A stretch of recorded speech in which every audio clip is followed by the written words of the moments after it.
So like he keeps on pushing it back to about like, so I think it's 22 now, 10-2 now, something.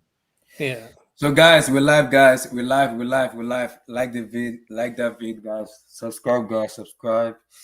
Chelsea has been beaten by Real Madrid in the quarterfinal of the UCL. The champions of the world has been out of the UCL, and Real Madrid have qualified. Congratulations to Real Madrid in the semi-final of the UCL.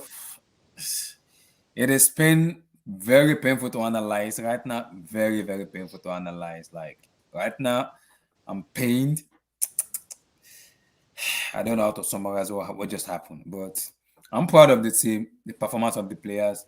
To crawl back from that, from the first leg to the second leg, for me, what a performance! And if anybody is telling me this Madrid team is the best team in the world, man, go to yourself into a bin, man. This team is just shambolic, man. This team, if this team face Man City, they will get 5-0 or 6-0 if care is not taken, because this team cannot play football. They cannot play football. Benzema and Luka Modric are the only one they rely on, and that's it. I'm just so mad and angry with Chelsea player. We could not keep our composure just to finish up the match. But it is what it is. It's football. It happens in football. This stuff happens. It makes you a better team coming to the next season. We ride. We move. Like the vid. Subscribe, guys. Like that damn vid. Subscribe, guys. Yeah. What's up?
You my people, congratulations to Real Madrid.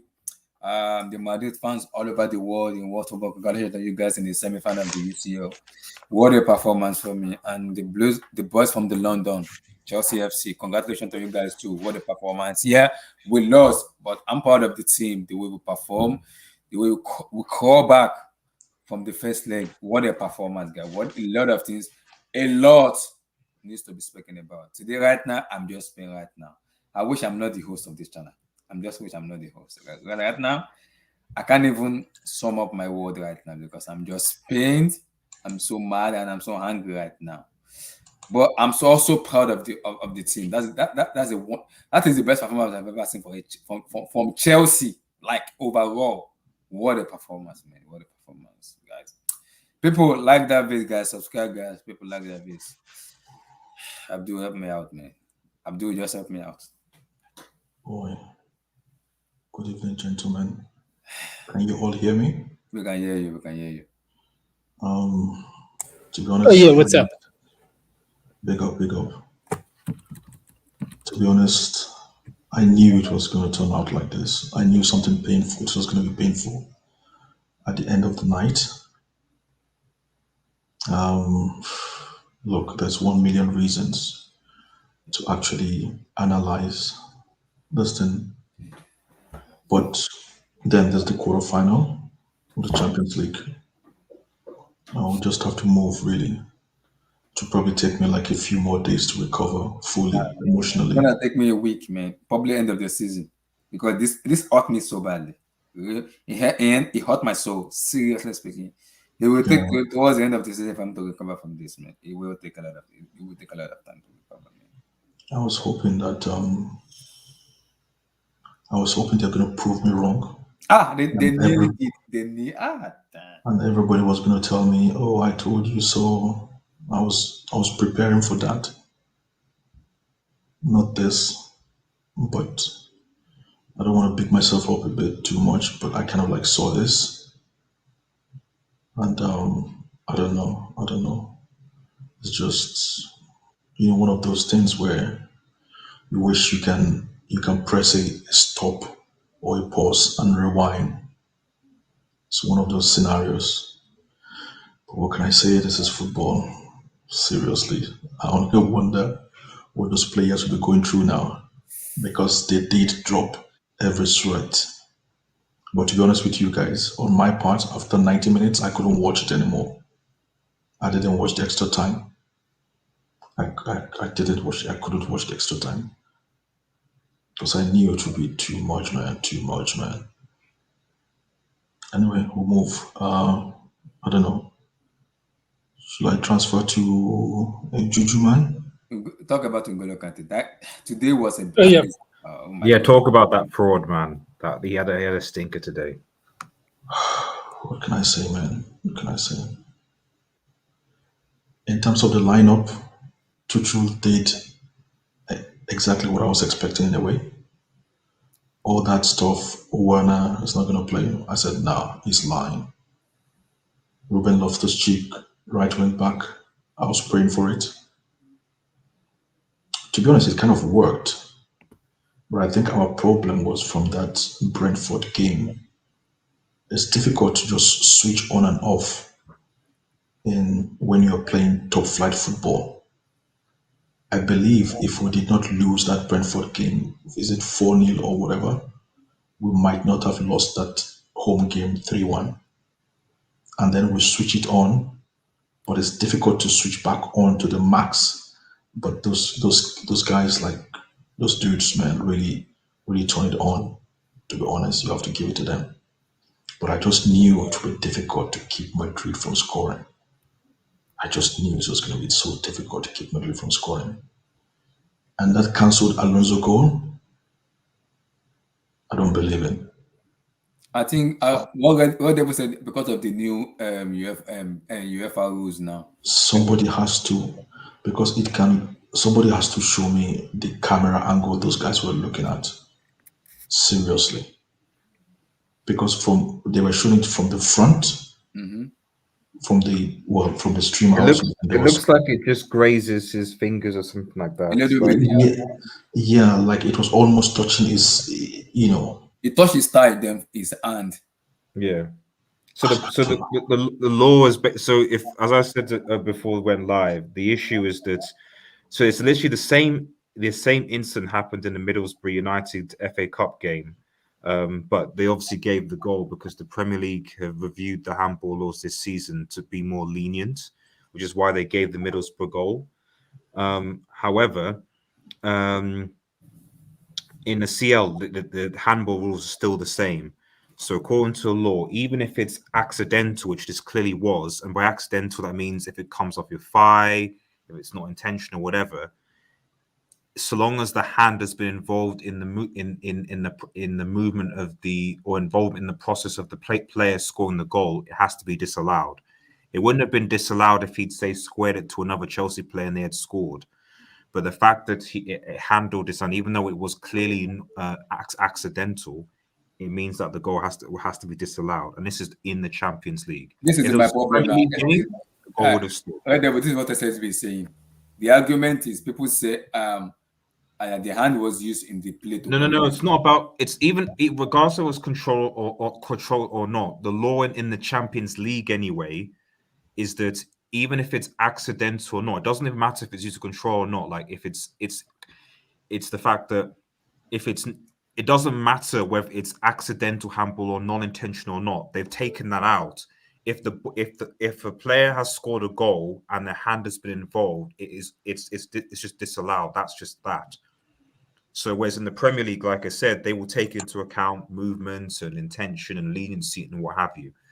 So the positive about the CL rule is that it makes it crystal clear. If the ball touches your hand and built to a goal, it's not a goal at all. But the negative is that you get stupid decisions like this because there's obviously clearly nothing Alonso could have done.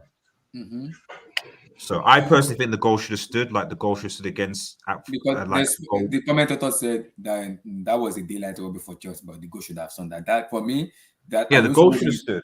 because it wasn't even that interfering to the play, it was an accident. So now the commentator said, what did UEFA want the players to do? Did they want them to start jumping or start but swimming?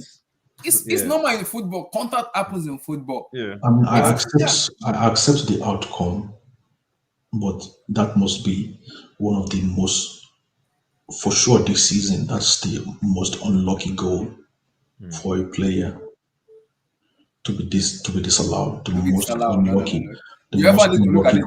This is stupid handball rules. They need to look at it. But that isn't. But let's be honest. That's not that single decision is not why Chelsea lost this tie. It is because if you have scored that goal, for me, it should have even No. should have been game over. You know that because if Alonso scored and Timo Werner scored, it's like with 4-0. They were this goal scores 4-1. It's game over. No, I know, but I'm just saying that like it was one decision in the context of a 120-minute game. And like we said before, like we could just say, well, if Mendy hadn't made that stupid mistake in the first leg, it might have been 2-1, for example. So, or if Rudiger couldn't help it, he slipped. It wasn't his fault. But I'm just saying that like it's obviously a bad decision, but you can't say that that's the decision that means that Chelsea didn't go through to next round. No. Like, You shouldn't be relying on the decision anyway. No. I'm not saying that it is. I'm just saying at least you should see. This is where the problem is. This kind of thing will happen again in another Champions League, and the goal will stand. Now, this is the consistency I don't like because as a VR, they have to be consistent. Yeah, this is what happened. This is what happened in the City Spurs game. It was the same incident. It touched his hand. So but it was accidental. And the goal, Llorente go. He stood. Llorente go stood, man. Yeah. So that's why, because people are like, there was VAR. Yeah. No, that's the point. But that's why they changed it, because the Llorente goal stood, and then people said, "Oh, it's a handball." It's like, even though he couldn't do anything about it, we can't have handball. So we wait for them to change the law. I get that, but give the referee chance to go and check the monitor. VAR is a monitor. Give him chance to go and check it. If they can check for red card, they can but Abdullah, that's the point. Abdullah, that's the point. It has nothing to do with him checking the monitor, because it's the law. So the monitor check would have made a difference, because the law it just states if it touches any part of your hand and then you go on and that player goes on to score, the goal has to be disallowed. That's it. So him checking the monitor wouldn't have made a shred of difference, because we can see from the clips it does touch his hand. I bet slightly. I'm so big right now. But I agree. I understand. Like it's still a crap thing, and if it was me in that situation, I'd be pissed off as well. So. Juju man, say something, please. Oh yeah, with this game, like, look, I don't think this is like a horrible loss. Like, I've experienced some of the worst losses. Like I think the worst. This is my problem with VR now. This same situation will happen under UCL, and the goal will be given. Yeah, but it happens. This happens a lot. Like, remember, I think this is the first time happening to Chelsea. Like, it happened with Madrid. Remember, like, against Barcelona, the 6-1. Like, that game was so corrupt. People don't even talk about it. Like, literally, they were giving out free penalties. Suarez was just diving, and then they fouled Di Maria, and he went like, so it's like, and then they won against Man United with PSG. They dominated. I think United had one shot on target the whole half, and one handball by Kimpembe. Like, actually, that was more of a handball than this one, though, because like yes, I knew, but it's like, his hand was away from his body. Oh yes, but it was like the way he turned. Like, okay, let me put it this way: what if the ball touched a position in the box? Would that count as a penalty? Yeah, but it happened. Would that count as a penalty? Yes. So that's Abdullah, you're absolutely right. That's the way the problem is, because if it was a defender and it touched his hand, then they probably wouldn't give the penalty. So exactly. It's dumb. I know it's dumb. It is dumb. That's why the Premier League, like I said, they went to leniency. It's annoying me right now. I'm very pissed because stupid referee, stupid VR. If the VR is being working, can they use their brain and think properly? What the heck is going on? Abdullahi, that's the law, man. That's the law. If this was a Premier League game, the goal would have stood. And the other thing too, like, we have to consider is, like, it happens. It happens. Like it happens a lot. Like, this is just where. I mean, like this is the game. It's usually like this in Madrid. The guy that makes the least mistakes, like go like I don't know which. I don't want to say it's luck, but it's like, I mean, against PSG, Messi missed the penalty. They had like 2 offside goals by Mbappe. For me, that was. I don't know which luck this guy's riding. Like, Tunic, that is an accidental. It's not even it's not even an intentional handball. It was an accident. He touched his thigh first, then touched his fingertip a little bit, and they disallowed the goal. Why? Yeah, if it's accidental, then it wouldn't be a handball for defender. Yeah, exactly. So it's an accident. For me, it's an accidental handball. It's an accidental. If it was accidental handball for defender, they don't give the penalty. But for some reason, for the attacker gets. Marcos Alonso is a defender. So what's going on? No. I think I'm assuming he means in the actual in the box. If you're defending, if you're in a transition and you're defending, and it hits the arm of the defender, essentially what I'm saying is like you're not going to give that penalty. An accidental handball is not a penalty in the CL. But if whoever's attacking, if they handle the ball while they score a goal, they have to disallow the goal. Unless you pass the ball. If you pass the ball to another opponent, then it's fine. Because what was happening was that they were before that, when VAR was introduced, if a player had handled the ball in the build-up to a goal, they would have disallowed the goal. So they changed the rule to say no, it's just that individual player that handles the ball, and if that player scores, then that goal gets disallowed. So Alonso, I guess, should have technically squared it to another Chelsea player, and then it would have stood. But he didn't know, so it's not his fault. Continue. Yeah, and with this game too, like I think Madrid deserve to go. Like they were the more clinical team, and it's like somehow I don't know how they're doing it, but they're winning. They're winning, which is important in this game. And like with Madrid, one thing about UCL is all about moments. It's a moment. You don't have that momentum in you. You know what this Madrid team reminds me of? Yeah. They remind me of the old AC Milan team of the mid-20s. You know, like I think 2005, 2006 AC Milan team, where they were all very old, but they were still really very good footballers and very sharp. So you either kill them off. Madrid fans they don't want to come out. They are hiding. I don't want why they are hiding. I don't want why they don't want to come out. I don't know. You either kill them off totally, or you don't give them a chance to kill them off totally. We score 3 goals. We kill. Madrid could not play. They were invincible in that match. Yeah. But a team like that still they are old, but they still have the know-how. So you don't allow them to sniff. You don't give them a sniff, because then they will kill you with it. Not literally kill you, but but they will damage you if you allow them. So that's what Barcelona stopped them from doing like 3 weeks ago. They didn't give them a sniff, and then they just keep running at them, running around them. When we were 3-0 up, we should have gone Italian. Exactly. I was telling Josh about this. If it is Mourinho will not attack anymore. He will just go to defend. Exactly. If it was Mourinho, then you would see him bringing in. You should have brought on Aspilicueta and Christensen. Just change the formation to 5-5-0. That's it.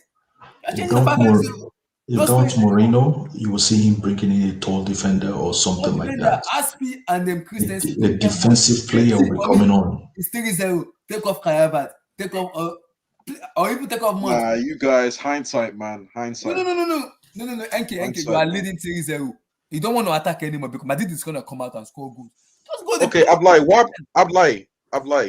Wait, is my mic okay? Yeah, your mic is okay. Yeah, we can hear you. My issue is, okay, you saying bring on the defender. That doesn't stop the fact that that's a negative substitution. So let's say they now have the ball and they then score. Where does that leave us? That's the thing. So it's still okay. You know why it's still okay? Because that Benzema goal that happens, it will not happen in extra time. Because why? Will have find a way to kind of keep the same together. How? No, because the ball was lost. For me, Reece James and what's called Weber left to shake for that Benzema goal was abysmal. They were looking at each other. No, but I thought Kante and Loftus-Cheek. It was Kante. It was Kante and James that lost the ball. Yeah, it was No, no, no. Kante. Yeah, it was Kante and Reece James that lost the ball, and they were out of position, and they scored. That was literally it. But I can't say if someone brought a defender in, that would have changed anything. I think that's too Yeah, negative for yeah. In substitution. terms of the goals we conceded, it wasn't as if we were attacking. We were in our own half. The goals we conceded, we were in our own half. First goal that Kante tried to tip over. That guy's pissing me off. That one is in our own half, and he tried to dink it. Like you And you're can't say dinking bringing on balls out. defenders, This guy Josh, man. bro. My head, NK, my head is No, Enki, hot. I'm so pissed. I'm actually pissed off. I'm actually pissed off. That's the wild thing. I'm actually annoyed. Enki. Not even right now. I'm not even pissed off. I am so down right now. And Yeah, for real. Conte, we are already late. Why are you dinking ball in your position? We were Play the ball comfortable to in the that 20. time. We Bully were the ball comfortable. out. Don't do something. Kill. Yeah, Josh, remember what I said about Pulisic, man? Abdullah, remember what I said about Pulisic? Yeah, I'm done. Bruh. I'm done. But dude, not to it. Is To he be fair, bad? Is Pulisic bad? to be fair, those chances weren't easy. They were weren't tough. They exactly were easy. difficult, but come They were on, difficult bro. chances. Yeah, it was a difficult game. You had to take those chances. And How it even is. then, the overall threat level, Juju, man, I'm sorry. The overall threat level from when Pulisic hopped onto the pitch, man, he stunk. No, but I think but we did create chances when he was there. We did. To be fair. I'll wait for Blue Eyes. Havertz's chance. I'll wait for that- Blue Eyes I and heard Emmy to that. come in here before I speak on the chances that I saw. I'll wait for those guys to come in, man. But Yeah, I'm like, we tried. Hey, NK, you need to respect Kovacic. I'm just- Respect He played well just- today, man. He did play well today. He was in charge of that midfield. Kante was a god. Kovacic was running. Lord. And guys, Go on, we have go to on, give go on. credit to Timo Werner. Timo Werner he plays so well. Yeah. Yeah, he Shout done out his to thing. you, He done man. his thing. He wasn't stinking. Yeah, he done his thing. I think the Nice whole team composure as well. did Nice well. The composure. whole team played. None of them. did The whole team played very, very well. The whole team. And that's the reason why it's so upsetting. Because Yeah. like, if we didn't play well, then we'd be like, okay, it is what it is, isn't it? We're not good. But we played. I've never seen us play like that in my life. Emma, We didn't play that. Me too. We Me didn't too. play like I've that never seen against someone play like Chelsea. this in my entire life. Watching Bro, Chelsea. I'm like, you know, I one more was scared. thing about this. I was You know scared. what I was was- like, what? You know, one more thing about this game that will upset me the most is if at the end of this season Rudiger leaves. That will be the most heartbreaking. This might be the toughest season I've been a part of for a very long time. It's been a And- very, very difficult season for us. Bruh, if Rudiger leaves, man, now that guy, the I way think this guy it's- flipped his Chelsea career, bro. Did you see It how? should, think it's- it should be the the way- next. Did It should be the you next. see how- Yeah. I Yeah. think it's very Rudiger- unlikely. I think it's very unlikely for Rudiger to leave. The reason because we are getting new owners, and those ones we want like to pander to the fans at least at the start of their tenure. So I really it will be maybe It needs to be something. quick. It needs to be when? quick. Yes, Yeah, I know. when? When is this happening? No. Maybe if there's except if there's something technical, they will keep Rudiger. Maybe they came in before. Maybe they came in after he had left, or they came in he had already signed for another team. You know, it has to be something technical. But based on football and the club itself, I think they will want to keep Rudiger. Oh, we at will least. want to. Yeah, No, we want to, but when is this happening? Time But is is it going ticking. to happen? It's two different things. Tick Yeah. tack, tick tack. Do you know what? Did you see how Rudiger played well? It's like it's like he was doing an interview. He was doing an interview for the Madrid job. Literally. Yeah, he Oh, was, Juju, yeah. man, don't say something like that, man. And the Don't say funniest something It's thing the is, same with but he's been doing it all season. That's the beauty of it. Yeah. Rudiger has been doing that all season. money. Yeah. Oh man.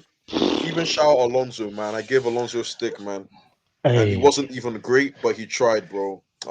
That's the how thing, the team worked so. Do not apply that we haven't seen. I've never seen in my life. I've never seen I've never Chelsea seen play a complete I've never seen game like that. performance in my entire life before. I've never. To In control any a game manager. in for any Santiago manager, Bernabeu. I've never seen that. Juju, man. You know when I knew that we would have lost this game? Yeah. When Ancelotti brought Camavinga and bought some extra legs, I was like, yeah, I think we might be. I think that's an issue. And then we bring on Pulisic and oh man, Ziyech. Bro. Ziyech stunk out the place as well. Ziyech, man. Oh, I think you know what? I don't think this is a big loss. Here, I want to. I This want to is a head big out. So loss, I'll man. This is highlight. a big If loss. it's It okay, doesn't. I'll talk about the like one point about the Bayern game. Hey, We'll talk about Bayern. We'll talk about Yeah, Bayern. go on. Yeah, please Yeah, do, yeah. The please. one thing Yeah, I'll go say, on, like, man. look, Unai Emery, Guys, we this actually guy is called like, the Bayern game. We We call the called Bayern. it. We said if there's an upset, it's most yeah, likely be in that game. yeah. But you know what? This team this team lost to United. They lost to yeah, United. United beat them twice. Yeah, which is just crazy. So I don't know if Unai Which Emery team? is just like this guy is like Villareal. he knows like this tournaments, like he's just made for tournaments. You know the irony about it. Just imagine Villarreal wins the UCL. Oh my god! Then. Yeah, Just and those imagine just imagine Villarreal wins the UCL. yeah, like they're going You against know Liverpool. how ironic it's gonna be. Yeah, Just imagine Villarreal wins the UCL. yeah. They've And just what's it called? And the other It's not thing is like possible. the No, other I thing know it's too. not possible. they've just Just got to the imagine. semi-final. Yeah, and the other thing too. I know it's unlikely, but what if Atleti? I know it won't happen. Exactly. But What if what if? Athletic beat Man City? Then What if? exactly. What if Athletic beat Man City? And Yeah, it's gonna be between Man City and then who? Man City and Madrid. It's gonna be another Madrid derby. yeah, This is gonna be difficult for Madrid to play that because Atletico will not come out. yeah. Because like Atleti have seen these games. There's no way it's going to be easy for City. Exactly. Unless City just like take it to another level and outclass everyone, Exactly. that would be a tough game.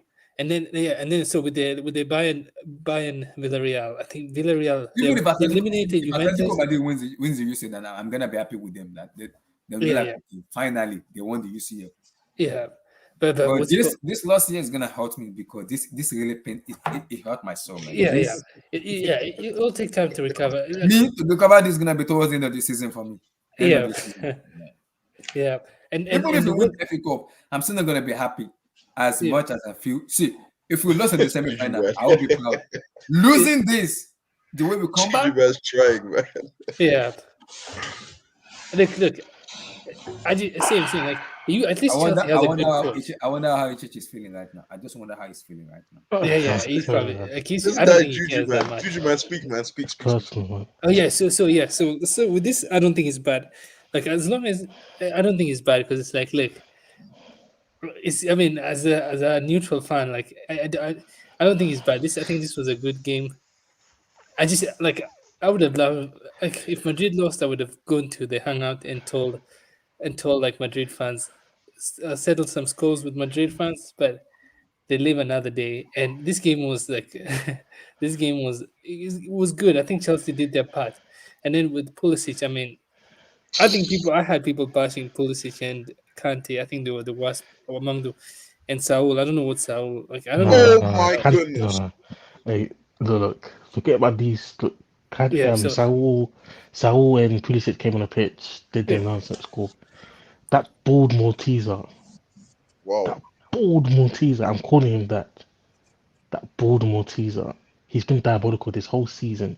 We've relied on this to come into these one or two important, integral games, perform, and then we'll be cool with that. He can't even do it anymore. His legs are gone. He has no Josh, technical breathe. ability. Josh, breathe, please. My Josh, head, breathe. I can't. My head is about to explode. He has no technical ability. Look. Oh, You see Modric. He's 37 years old, and look at him. With barely any legs, but he's got the tech and he's got the brain. Kante, oh my god, he tried to dink the ball. This guy he cannot pass. He's not a good passer. He tried to dink the ball. Hey, alright. this guy. this One thing I noticed as well. One thing I noticed is I think it's about time we look for a replacement for Thiago Silva. I think this should be his last Yeah, contract. Yeah, You this know, is all those runs Rudiger is making, he should actually be the player in the middle of the back three that is doing that most, the most technical guy, the most skillful guy. It should be like the David Luiz, but he just sits back because obviously he doesn't have the recovery anymore.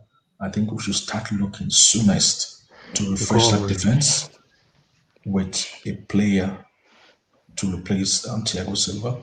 Because I think if we have a Van Dijk, for example, next to a Rudiger in that back three, Boy. Rudiger will be doing even more. He won't be committing some of those mistakes Yeah. because, to be honest, I think sometimes Rudiger gets tired from running in too much Yeah. and covering for Alonso. I think he gets tired from that. But if we have maybe a Van Dijk next to him, even if that Van Dijk is just sitting there, it will help Rudiger from committing some of those positional mistakes he's currently doing. So I think we should. I don't know who we're going to get because I can't even think about a central defender that is at that level at the moment. Yeah. This is a big summer. Big. Hmm. Oh God. The new own. Wait, Oh yeah, I'll see you guys. I'll see you guys. take care, Juju, man. Yeah, Take care, peace, man. peace. Yeah, Big up. Abdullah, you should be alright. You'll be Oh, alright. Abdullahi, bro. Oh Peace, God, peace, bro. guys. Abdullah Hey, I is could pass you a broken. spliff, Abdullahi, a virtual spliff, man. It looks like you need it, bro. Hey, it's Nah, not like this, Josh. Not like this. You see, nah, not like this, bro. Not like this, man. it's Oh but my. it's the fact that they gave us the hope and they put Yeah, everything out exactly. on that bit. Look, if they didn't perform, I would be so cool and calm. I would have accepted it. It is what it is. We're not good. For them to show us that sort of level of performance, like, and for it to get snatched away from us, I don't deserve that. No, that Modric pass was a killer, bro. That was a dagger, bro. That was a dagger, man. I don't know what you guys are saying about Mendy as well. Mendy. I'm lying. Mendy hasn't been the same since you're trying to compare him to Donnarumma But and the Mendy. problem is that goal. There's nothing they can do about that goal. There's Yeah, I I nothing. don't don't think even he know could I'm have done lying, but anything I'm about the just goals. feeling I'm not feeling the same presence, man. I don't know. Or maybe it's just me. Tuka said it's because when you are successful too much, when there's fame too much, it happens to every footballer. That's what I feel. Exactly. When there's too much fame, you lose your mind. So that I think he said that is what is happening to Mendy. That there's too much praise, too much fame on him. That is behaving Yeah, that way. that game, the first leg, So, So no, Gosh. God. it's like what's going to happen to Mendy when we double his wages? Because I heard it's like on 50 grand. Abdul, man. I heard it's like one of the lowest paid. Yeah, he's one of the lowest paid. it's the lowest thing. Surely he deserves a pay rise. He deserves a pay rise. Yeah, He man. did He it, just needs yeah, to. but a controlled pay rise. Let's not blow You his, don't let's know. He not blow his deserves. man. Josh. He deserves a big pay rise, but the way he's performing, man, Behave. bro, We'll that speak. that money looks like it's dropping. Let it be maximum 75k. So it's alright. I'll give my bro 100. I give bro 100. 100 Chelsea, is gone. why do you do this to me? Why? I'll give bro 100. Josh, I'm gonna be nice, Chelsea, man. why did you do this to me? Why? The thing is, I don't. Oh God, this is painful, man. But we look. Why We did need you to do look. this? I think we need to look forward. Look forward. Look for the next season. The new owners. I think, bro. I need some news coming out about the owners this week. I need to get my head away from this Champions League now. I want to hear good news now. I want Oh, this owner time out. situation to be sorted. I'm like. One question. I have a question for Josh because Josh was low-key feeling Arsenal a bit. You know what I mean? I remember Josh was feeling Hey, Arsenal a bit. let's Arsenal, stick to the topic. Arsenal were Stick to playing the, Crystal Palace. You know what I mean? And I'm not going to talk about that Conor Gallagher performance because again, you missed that but stream. bruh, You missed that stream. You missed the stream. oh, I missed that stream, Yeah. bruh. All I have to say is can't. I'm not 100% on Kante leaving, but boy. If he wants to leave, he can leave, man. No, hey, I'm like, Yes, he can leave. Look at the amount of money he's No, earning. you To be can't, you fair, can't be a player like this and you cost all these goals, man. I'm so annoyed right now. I'm so wow. annoyed. I'm like, I know Kante's your guy, dude. I'm so annoyed right now. I'm so annoyed right now. he's on how much? 200 and something. Hey, free the wages. Free If up he the wants to go, he wages. can go, man. I'm so annoyed right now. So annoyed. What the heck? How do you do that bullshit in the UCL match? What the heck? And shout I'm off the pissed streak off as right well, now. man. Very Shout angry off the right streak now. as You well. do this. Hey, Loftus balled. He balled. He He played didn't very save. well, considering. He played very well, considering. That's why it's so painful. These players worked their arse off. And that guy in the middle said he was playing against us. He did a Vinicius against. He did a Vinicius against us. Oh my god, this guy's a criminal. Yeah, man. Hey, Abdullahi, big summer, man. All I have to say is big summer because players are Big. leaving, so it's a huge summer. I don't know how you guys are feeling about Tim's, but hey, it's a huge summer, man. Huge summer. Hey, that guy. He doesn't have a wife. That guy needs a burn as well, man. I feel for Tuchel, man. I feel for Tuchel. Yeah, he doesn't deserve this. Yeah, he got it tactically wrong. He didn't lose this game, man. He didn't lose this game. The thing, I think Abdul said it one time. I remember you said it on another stream. You see Tuchel as he's not like a coach, he's a scientist. When he said that, I was like, yep, this guy, he's a madman. He's like Tesla. Like if you do your history, he's like Nikola Tesla. That guy was a madman. That the way this guy coaches like cup games, ridiculous. It's ridiculous. You know what I will say, though, Josh? Yeah, Him starting as P the first leg cost us this time. boy. Wait. See, Aspie or Christensen? I still have this belief that for me, Even Aspie, because Aspie on the left, bro, it just I still have wasn't the it. belief that for me. Oh, Fing was injured or Alonso. For me, I still have the belief that if it is Mourinho will have not packed the bosses for me. That's what I expected Tuchel to do. Bring on Aspilicueta and the kill of the game. No, the thing is, the goal conceded from Kante's mistake. It wasn't as we weren't attacking. I don't We think went on that's too negative. It's such a negative that there was too much Yeah, time. for 30 minutes, and there was too much It's time. too like- much time. He did the right thing. It just unfortunately, if you lean back like that away from home against Madrid, I don't think we're coming out of there Yeah, with the and the result. thing is, not like no one scored the third goal. We were still comfortable. Like we weren't even struggling. It was that's why I'm so pissed off at Kante because we were comfortable. We weren't under the cosh. Ah man, and you know football's about momentum. Momentum was gone after that. No, that Absolutely Modric gone. goal was that Modric pass was a killer, man. Killer, that pass. It's normal, innit? That's Modric. Modric, he has that. He's always had that, so I'm not really surprised. Hold tight, Carl, man. You'll get your gift offering, man. You're gonna get your gift offering, man. It was so close. Is that Eric? Carl. No, Carl. Can you hear me? Yeah, Can you hear I me? can hear you, man. Am I clear? Yeah, clear. Yes, Crystal clear. Yeah. I mean, you guys played well, to be fair. You guys really played some good football. Just unfortunate, man. Just 10 minutes, you know. 10 minutes, 3-0 up, 10 minutes. Because Madrid are not very good, man. I'm sorry. They're not good. Oh, goodness. It's painful. You know. Hey, They're Carl, not good, Carl, No, they're not good. That's the sad thing. They're really not. Like nah. That's the thing that's pissing me off the most. Yeah. I hate guys telling me, "Oh, they're such a good team and all that." They're not. The thing about it is they just had moments, right? They just had moments, and those moments, they just, you know, even in the first leg was just moments. It took them moments. Yeah. Wait, Carl. Tell me about Yeah. Kante. You know what? I didn't watch what happened with Kante because I was driving, so I was listening to the radio. But I heard that he had a difficult time. Man, He was suffering there a bit, man. He was he suffering was a bit, suffering. man. He was Was he? suffering. Maybe he's fasting. You think he's fasting? Yeah, he was Yes, fasting, he bro. is. He was Oh fasting. man. Okay. Now, Yeah, You see so, I that? mean- That explains a lot. He was fasting, Carl, and he was looking. Bro, we'll have to say he was looking a Yeah, bit. to play a 6 when you're fasting for 120 minutes in the Champions semi-final away at the Bernabeu, that's hard, man. That's hard. That's hard. He essentially gave away both the goals. Essentially, I don't want to Tired. do it like that, but bro, Ay. This is. it's just painful. We have to blame man. ourselves. We have to blame ourselves for the first leg. That's what we have to do. But the second leg, you're 3-0 up, man. Just kill the That's game. what. That's the thing. We bottled it. That's the kill sad it. thing. As much as Yeah. everyone's saying, "Oh, you played well," and Just kill it. yeah, 3-0 up, tried. just kill the game. Kill the game. 3-0 up. We bottled it. It's as simple as that. That's the bottom line, man. We did everything, and yet we did nothing, man. It's I don't even know what to say, man. I don't. What about Bayern Munich, man? What about Bayern Munich? I mean, it's terrible.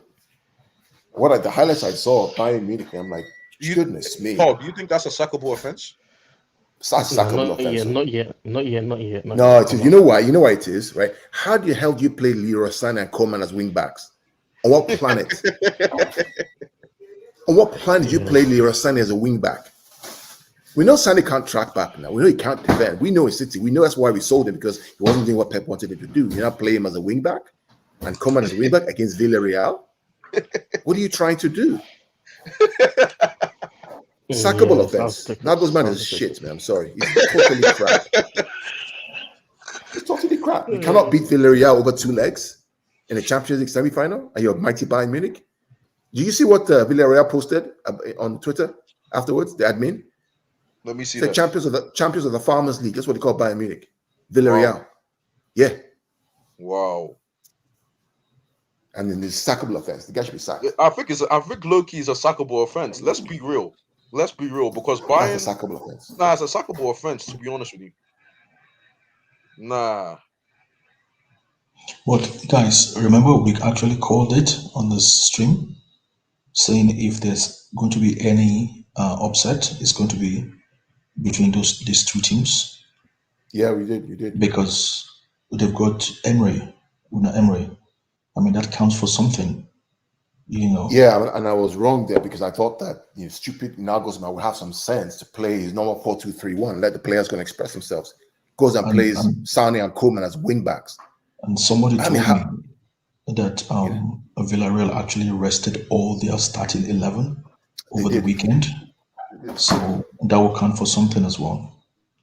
You know, so but you're Bayern Munich, man. You're Bayern Munich. Yeah, you're Bayern. You play a back three against Villareal. What are you doing? Hey, it's the Champions League quarterfinal. It's the Champions League quarterfinal. So, hey, Abdul, man, let's be real. This guy Nagelsmann has been making a joke out of the Bundesliga and even the champ. You can't be playing these players at wing back, because it's not just this game. That's the thing. It's not just this game. This guy's been doing that throughout the season. I don't know who he thinks he is, but you can't do that, man. You can't do it. You can't do it. I didn't watch the game, so I can't really comment on the style of play and the patterns of play that I saw. But to lose to Villareal over 2 legs, man. And I'm hearing that he might leave. Yeah, it was.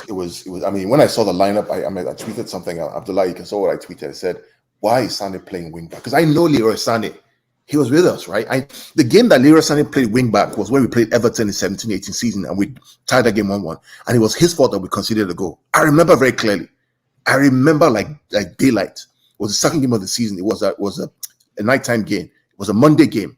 Everton City. Rooney scored, right? And then I think Sterling scored on our side. But the goal conceded because we was playing a wing-back system with Sané at left wing-back, and that's where they got the ball. So when I saw him playing right wing-back, I'm like, what are you doing? What the hell are you doing? Right wing-back? Yeah. So he's trying to do an inverted wing-back thing. With Sané as the wing-back. Yeah, with Sané. No, this guy, man. So what ends up happening is that when Villareal has the ball, it's 3 against 1. Sané doesn't know what to do because he's not naturally a defender. Yeah. Reece James is a defender. He knows what to do when he's attacked. Sané doesn't know what to do. And when Sané has the ball, because you know what's worse is that Reece James is a defender and he was still struggling. So you expected Leroy Sané, who's not a defender. It's crazy. I don't understand it. We have Sané and Coleman. You can play them in a 4-3-3 as 2 wingers, left and right, with that pace and trickery. Because Villareal don't have the pace to get you in behind unless you're playing very, very high, which is what Bayern did. And they caught them, Samuel Chukwueze, our boy, caught them out. That was a great goal as well. What great build up to the goal too, man. Great counter attack. The reality is that Villareal probably give Liverpool a tougher time than even Bayern would have. To be fair, because of the naivety. The naivety is just naive. That's what that tie was, in my personal opinion. Because you can't do that. You can't do that. It's a sackable offense. It's a sackable offense. It's disrespectful. Nah, it's disrespectful to. It's just disrespectful. I mean, that's the way I view it. I'm sorry. Can't do it. Can't do it, man. Is Abdullah here? Probably not. I Well, don't know, man. maybe not around the mic. It's tough. It's tough. Abdul, man. I don't even know what to do, man, right now. We just gotta I know it's gonna be painful, and it's gonna be a long summer. it's gonna take me a while to recover. So maybe a few days. But I was hoping it wasn't gonna be this painful. So I mean, I would say we're 10 minutes away from the semi-final. 10 minutes away from the semi-final of the Champions League. When you guys are Two 3-0, seasons. 3-0 up, when you guys are 3-0 up, I was like, okay, this looks like a team absolutely dog shit. They're absolutely terrible. I mean, completely. I'm like, what I are tell these you, people doing? I tell you, when we were 3-0 up in the 7 minutes, I was thinking in my head, like, where did Blue Eyes read the future? Like, how did he know this? Oh, you No, know, because Carl, the thing, yeah, I was really about to say that. I guess you remember when Blue Eyes was like, I'd rather they were 2-0 down than up in the tie. How did Blue Eyes know? Like, no, the sad thing is, SK, is that I thought this game would be shades of Barcelona, where we would play well, but we won't convert. We converted. yo, I hate Reece James, by the way. I'm sorry. We converted, bro. And it's just we crumbled. We crumbled. We crumbled. It's as simple as that. We crumbled. Hey, they sweet me. Oh, hey. Oh my God. Justin, we still were more respectable than PSG, bro. So I don't know why you're here, bro. What do you mean? What do you mean respectable? That don't mean shit. You in Cancun with me, bro. Yeah, that's the both in bottom line, Cancun. SK, bro. You in That's the Cancun. bottom line. We both in Cancun, bro. Welcome. I got Right, reservations. man. Sorry. Here's the difference though. In Cancun, we have our 2 medals to keep us company, bro. What do you have, bro? Oh, we got tons. We got a 10th league title on the way. Get that star on the crest. You know what I mean? That's not a medal, bro. That's a button, bro. That's a button. Nah, that's a medal. Bro, you know what's so sad about this game as well is that Kovacic had the game of his life, and Modric still favored him when it came down to it, man. That's tough. No, you remember what I said when we did the preview? I said that there are 2 ways that you're going to win this game: control and pace, which is what you guys did perfectly. Unfortunately, 10 minutes to go, something happened. Yeah. I mean, Modric. to be honest, the tie was lost in the first leg because overcoming a 2-0 deficit is just a big ass, man. No, but like for Chelsea fans, it's just simple, bro. Like the first leg, you're gonna think of the Mendy era. The second leg, you're gonna think of the Conte era, man. Errors. that. I can't tell. I love this guy. I'm not, but the Conte shouldn't go on Twitter. I know Bro. he doesn't. I don't think he has it, but he I shouldn't don't even think he look on has Twitter. Twitter. Bro, but Conte, bro, he should like that pass, like Silva played. I don't know why Conte didn't get to that ball. I don't believe it. Like all he just needs to do is get to that ball. Like, man, Camavinga came on and out Conte'd Conte. That's what it was. That substitution literally there lost Man, the that boy changed the game. That kid changed the game. Stamina attacks.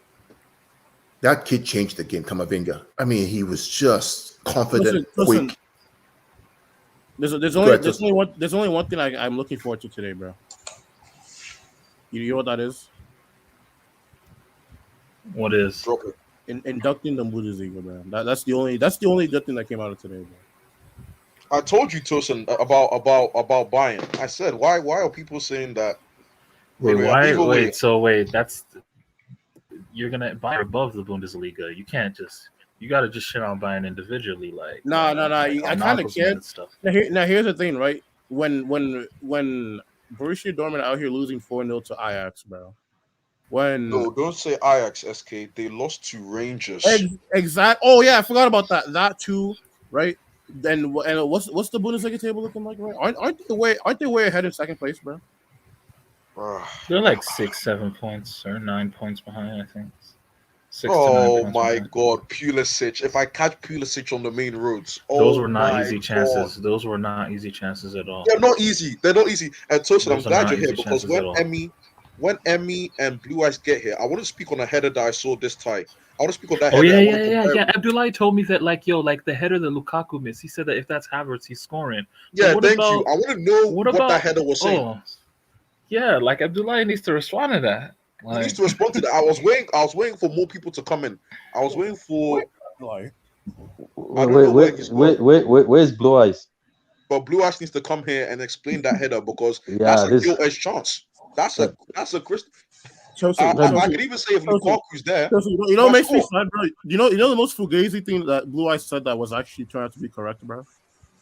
Remember when he was like, I'd rather the players were down in the tie than up?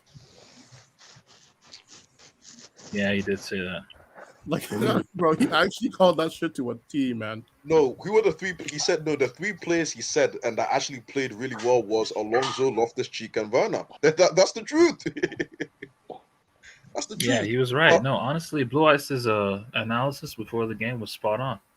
Oh, spot on. he It's was just right. that we couldn't hold out. And the way we were looking, I thought to keep a clean sheet is a big ask this game because Reece James Now, Reece James, I'm not gonna lie to you, bro. This game was just not it, bro. He played well and he didn't play well. He was getting cooked, and then that last I don't even know, man. It's just You tried, guys. Don't beat yourself down. You tried. It's just that true. I don't know. City, I don't know how you let them come back. They were playing like ass. You were outplaying them, and then you just let them come back. You know what makes me sick? There's 2 goals scored in this tie in which the Real Madrid player scored between 2 Chelsea defenders. That's really what gets me sick, bro. And what was Rudiger doing for the other goal? What was he trying to do? Who? Rudiger. There was for the other goal. Oh, yeah. Oh, he slipped. I was wondering what he was trying to do. He I was looking at the table the whole time as well. I was like, no, please. And the ball just gets to him, man. Blue Eyes jinxed you guys. He was too confident. Oh, go through. Everything he said was right, though, Patrick, everything he said was right. It's just, but you didn't go through. I thought he said you go through. You didn't go through. I can't believe he's hiding. He said he's not going to hide. I'm sure Blue Eyes. He'll turn up. No, he's listening. He wants to gather. He wants to gather your thoughts. He's trying to gather all your thoughts, and then he'll come out and explain. To be fair, right? To be fair to you guys, right? The first 70 minutes of the game, you guys were unbelievable. You guys were on because you know why? You guys played without fear. Exactly. Right? Tuchel and the boys played without fear. They wanted to go for the win. You are unbelievable. Like, I was texting Patrick like, this Real Madrid is absolutely dog crap. Seriously, you guys were outplaying them, winning the ball high, possessing the ball, passing through the line, running. Beautiful play. But then Camavinga comes on and something happens. Kroos goes off. He's old and he's tired. Do you remember I said it? I said it, but throw in. I think I wrote that you throw in Camavinga. Yeah. The comes on and the game just settles down. No, because I know from Real Madrid fans that I know of that the midfield three that started isn't even the preferred midfield three that they want anyway. So, boy, I mean, Camavinga just they've been wanting Cruz bench for a while. Cruz, I've been saying for years, Cruz. Like, I'm not trying to shit on him overall. Like, he's had a great career, but I've always said he was never. He's just never a player that moved me as a player. And now that he doesn't have the legs to compensate for that, he looks even worse, man. All he does is just pass sideways, man. Bro, that's all he does. It looks like Modric turns up when he's like when the 2 kids come in. I've noticed when the legs come in for him, Modric just gets freezer. Yeah, Modric becomes more free without Cruz. Because if Cruz is there, he's not moving up far enough to make that pass into Rodrigo. You know when Modric gets freed up because he has Camavinga beside behind. Yeah, look. Bro, I'm not happy though because the moment the game was in fact, the actual goal that Cruz scored, Modric scored, the person who gave the assist before the assist was Camavinga winning the ball back, giving it to Marcelo. Marcelo giving it to Modric, and then Modric switching the ball across. It all started with Camavinga winning that ball. That felt worse than way. Yeah, and then the second goal comes from Camavinga in a pressing action. Wins the ball over Loftus and Conte. Gets it to Vinny. Then Vinny finds Benzema. for the Yeah. goal. Why does he keep leaving him on the bench then? If this kid seems to be the one who's getting them over the line every time he comes in against PSG and stuff. Because Patrick, maybe this is the exact reason why. This what just happened is the exact reason why. There's a seniority thing That's true. at Madrid. I think so. Loyalty. Like for example, like if Pedri's a talented player. Like if Pedri played at Real Madrid, he wouldn't play over Cruz Mod because there's just this, elder statesman thing that they have going on at Madrid. But I think they're going to move away from that. We'll see. I'm not happy, guys. I have a friend who's a Madrid fan. I was roasting him. I called the league a farmers league. I was roasting him. Now, oh my God. Yeah, go ahead, Abdullah. No, Abdullah, talk to me, man. How was the game? I'm not happy being the host of this team right now because I'm paid inside me right now. I'm just paid. Yo, Evie, Evie. Abdullah, oh boy, I lose my voice. I'm not gonna lie, bro. I wish Chelsea just got lubricated. I wish we didn't even perform, but the level of way we perform and we lost. This is gonna hurt towards the end of the season, man. Welcome to Cancun, man. Welcome to Cancun. Yeah, y'all like Cancun. I wish Chelsea just got lubricated, man. It would make the stream so much easier, man. No. But the level Chelsea gave Madrid something that they will never forget. You will never forget Chelsea. Never. I'd be like, you know what's funny, guys? Oh, Emmy, have you lost your voice? Yes, I lost my voice. I did lose my voice. Yo, Emmy's voice is good. On that Alonso goal, I lost my voice. If that went in, bro, if that was counted. I don't understand why that's not a goal. If that was Benzema, they'll count that. They won't even check VAR.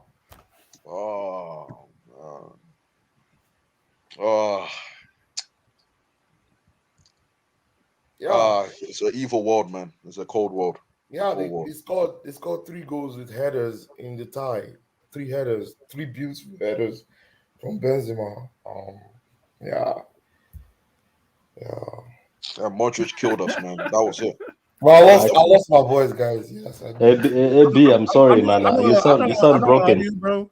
Benzema's pass and run method he might be the best passer and run to space. Listen, I want to say something, guys. I'm just giving it. Please, if the summer comes and the new owner comes, can PSG, Tosin, please, can you just buy Golo Kante 10 million, please?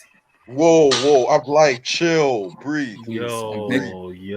Right now, I'm losing it right now. Can you just buy Golo Kante? I'm like, get some water. Please, can you just buy? I'm like, he got the pre-assist for the. No. Can you just buy Golo Kante 10 million right now, please, Tosin? Please, I'm begging. Man, Kante really disappointed me. He crumbled in that game. That idiot! In the 79th minute. Listen, yes, less than 6 months ago, this guy was hosting streams for Ballon d'Or. I can't see this guy. I'm so mad right now. You are position of the you are thinking about. Can we, Abdullah? But can we respect Timo Werner now? Can we respect Werner? He's tried. He tried. I was impressed with him. No, honestly, man, like that goal. I'm sorry, like Casemiro a clown, bro. That man a clown. Like, why is he on the floor like that, bro? What a dude. That was he's just slutting himself about, man. Yeah, that's literally what he did, man. Like he literally just Werner didn't do shit. He just slid to the ground, bro. Oh, he sold himself, man. He sold himself out. God, that was terrible, man. But good goal by Werner, man. Good goal by Werner. You know what's crazy? That Werner has more goals in the Champions League than he does in the Premier League, man. He still stinks. Don't get it twisted. He stinks. Please don't get it twisted. He stinks. But this game, he wasted Pulisic, man. I'm never gonna forget what Pulisic was doing, man. I can't forgive him for this. Nah, but to be fair, look, Pulisic did not have a good entry at all. Like he did it, but still. Those chances are super hard. Like those aren't easy chances at all. They were hard, bro. And Jorginho as well. I'll get to Kai Havertz's chance later. I need more Chelsea fans, Kai Havertz fans. Oh yeah, Abdullah. I forgot to ask Abdullah about that. He's gone. When he comes back, ask him please to because apparently I'm a Kai Havertz hater, so just ask that question. But Jorginho as well, man. Just relax, bro. Man, this is what that Jorginho on this man I was like, wow, just chill. But guys, another Spanish team mustn't go through though. Another Spanish team mustn't go through.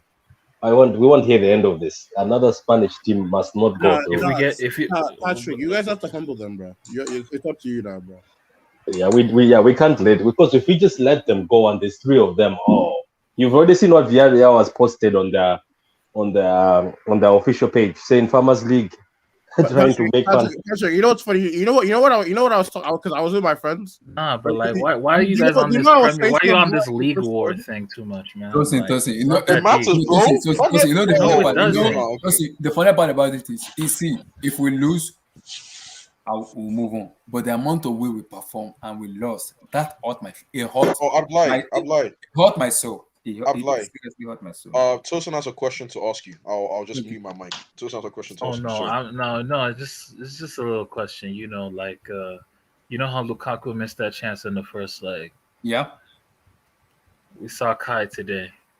Second half of extra. The difference is the ball is Jim placed to Kai Havertz. I think the direction was the ball was too much. My! Let me explain. I'm not blaming Kai Havertz him missing that time, because it's a great header. I agree, but the Lukaku chance was very closer to Kai Havertz, because in that Lukaku chance, it was 1-on-1 with Thibaut Courtois. He can put it anywhere. Let me paint the picture, right? You see that Lukaku chance. Lukaku was in the center of the goal. He could have put that ball in two different directions. Havertz's starting position, it was parallel. It was pretty much adjacent to the first post. And guess what? Unless his neck is made of elastic, to be able to bend that ball to the other side, there was nothing he could do. And the ball was coming so fast. Exactly. But please, I need someone to explain to me, Carl. You are very knowledgeable, very well. Please, can you explain to me the handball rule? Because why did Marcus?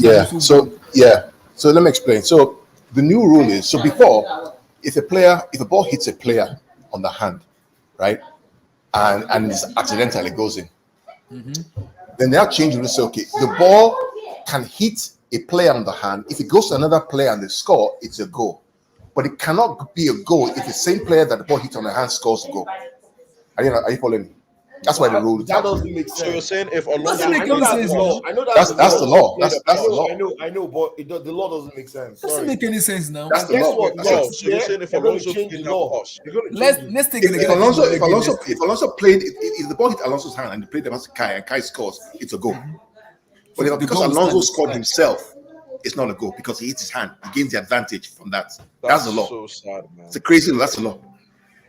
So remember the Tottenham City game in the Champions League 2 years ago when exactly. That's why they changed the rule. You know, it's crazy. The referee was very dodgy. That referee, man. I heard that the referee went and started smiling and shaking Ancelotti after the game. Tuchel was mad at him. He was very angry with him.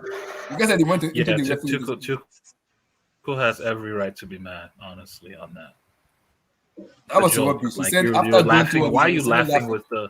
Yeah, that's a joke, man. That's honestly. Yeah, he said. Tuchel is supposed to UEFA. Are you kind of referee to UEFA? See, when it comes to Madrid, when it comes to Madrid, you cannot give them any chance because referee is going to be on their side. You cannot give them a smell of a chance. That's the problem because referee. I mean, you guys were, to be fair, right? You guys played ball. I mean, I haven't seen Chelsea play like that. Maybe the Southampton game. We've never played like that. Everton did the Chelsea it's incredible. The Chelsea fans.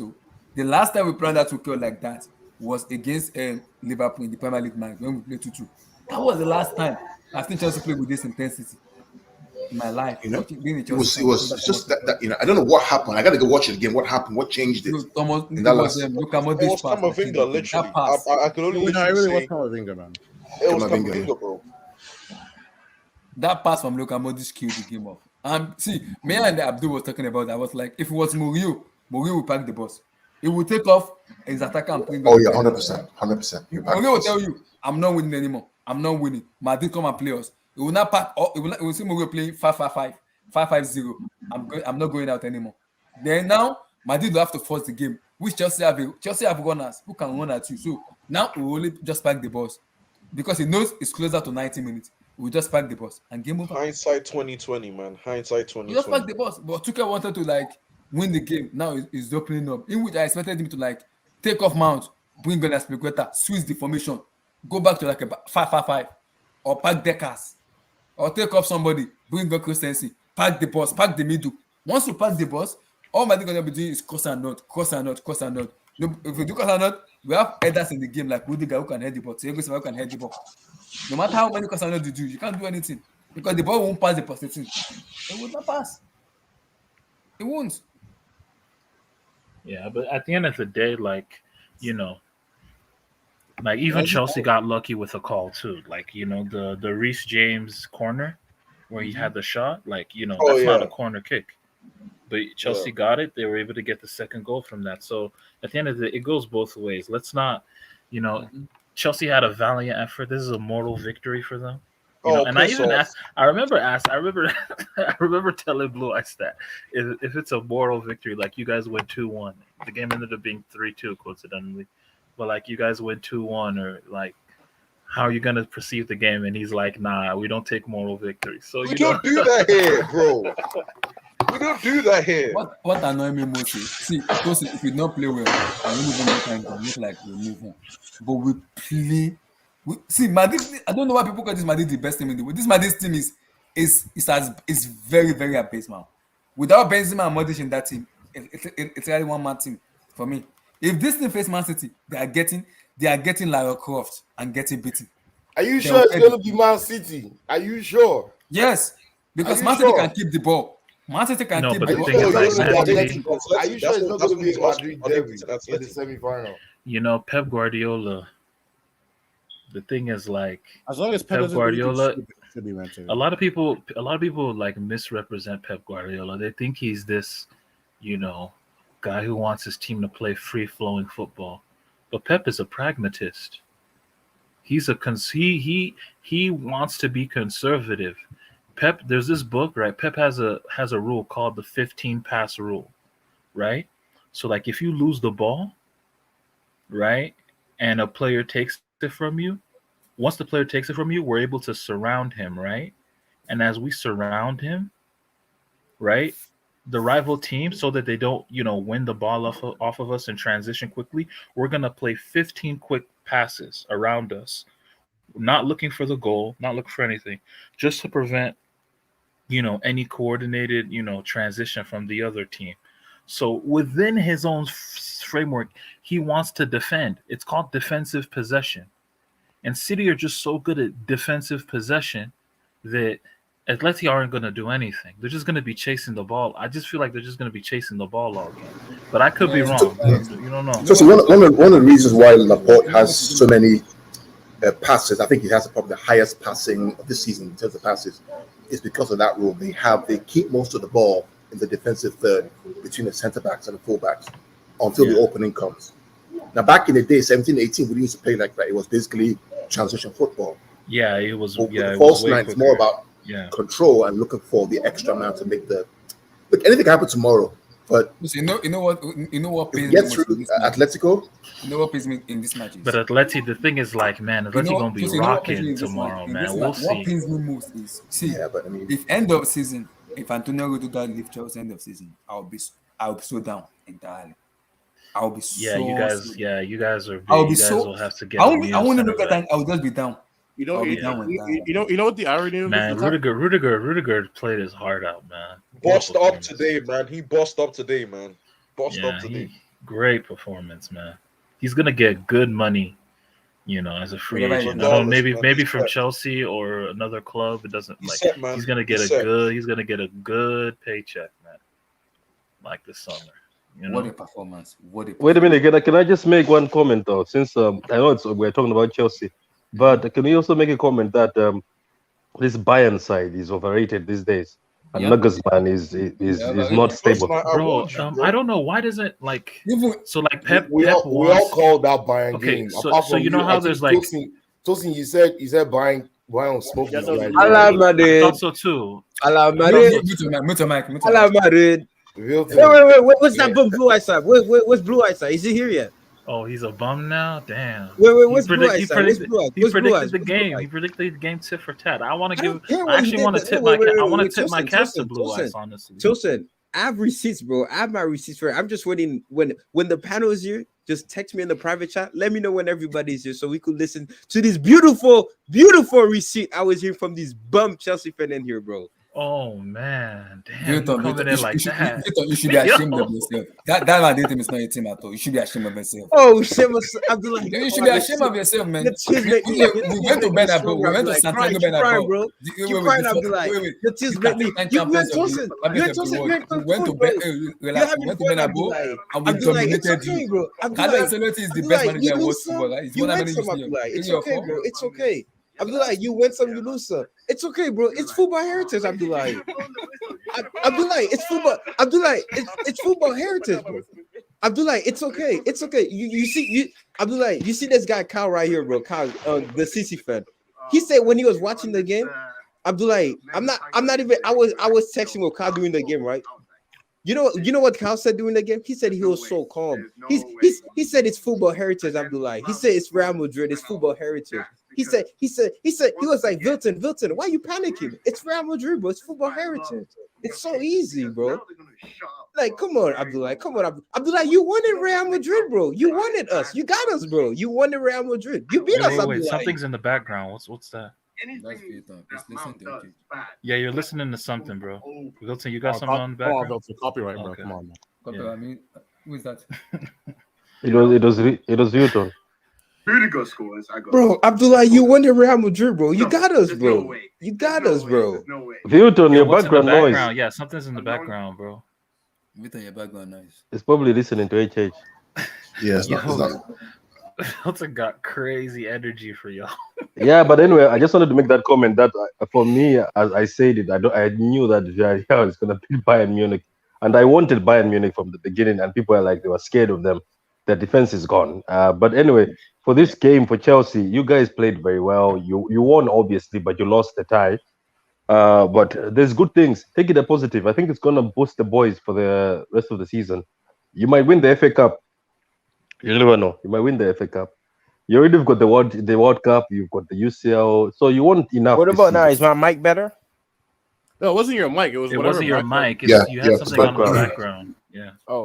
Oh, my bad, guys. My bad. I'm just doing multiple things right now because I was talking with Kyle in the DM. He told me, Wilton, relax. It's football heritage. Come on. You're not Barcelona. You're not LSG. Relax. You got this. Big Ben's got this. Ballon d'Or, Benzema got this, bro. Yeah, exaggerating there, Wilton. You don't have no Disney as a striker.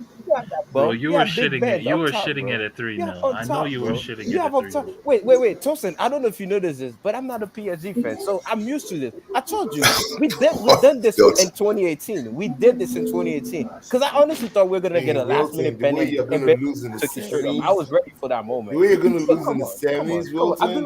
You wanted that. You wanted Real Madrid, bro. You wanted us, bro. You got you. You got football heritage, bro. It's okay. There's nothing wrong losing. Look at Tosin. What's up? What's up? I have very rarely ever rooted for Man City, bro. In my football fan, bro. Please, I'm telling you, I'm begging. Bro, I've never rooted for Pep before, bro. Please, bro. I also root.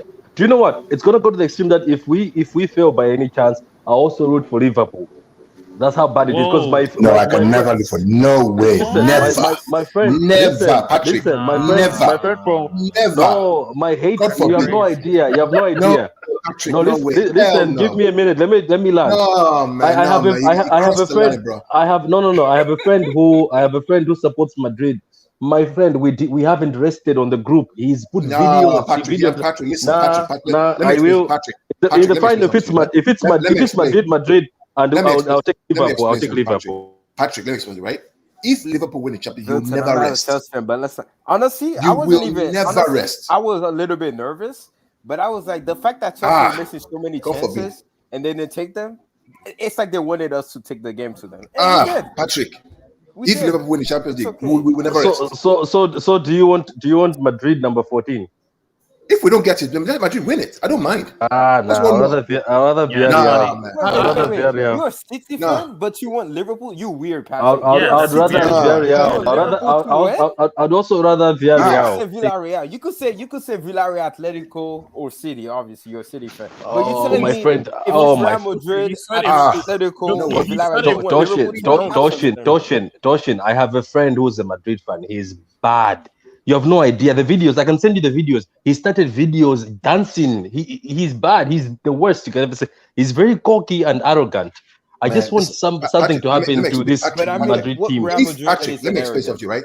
If Liverpool win the Champions League, the media in England will go haywire. I'm telling you, they will go crazy. They haven't seen anything yet. Do you think it's bad now?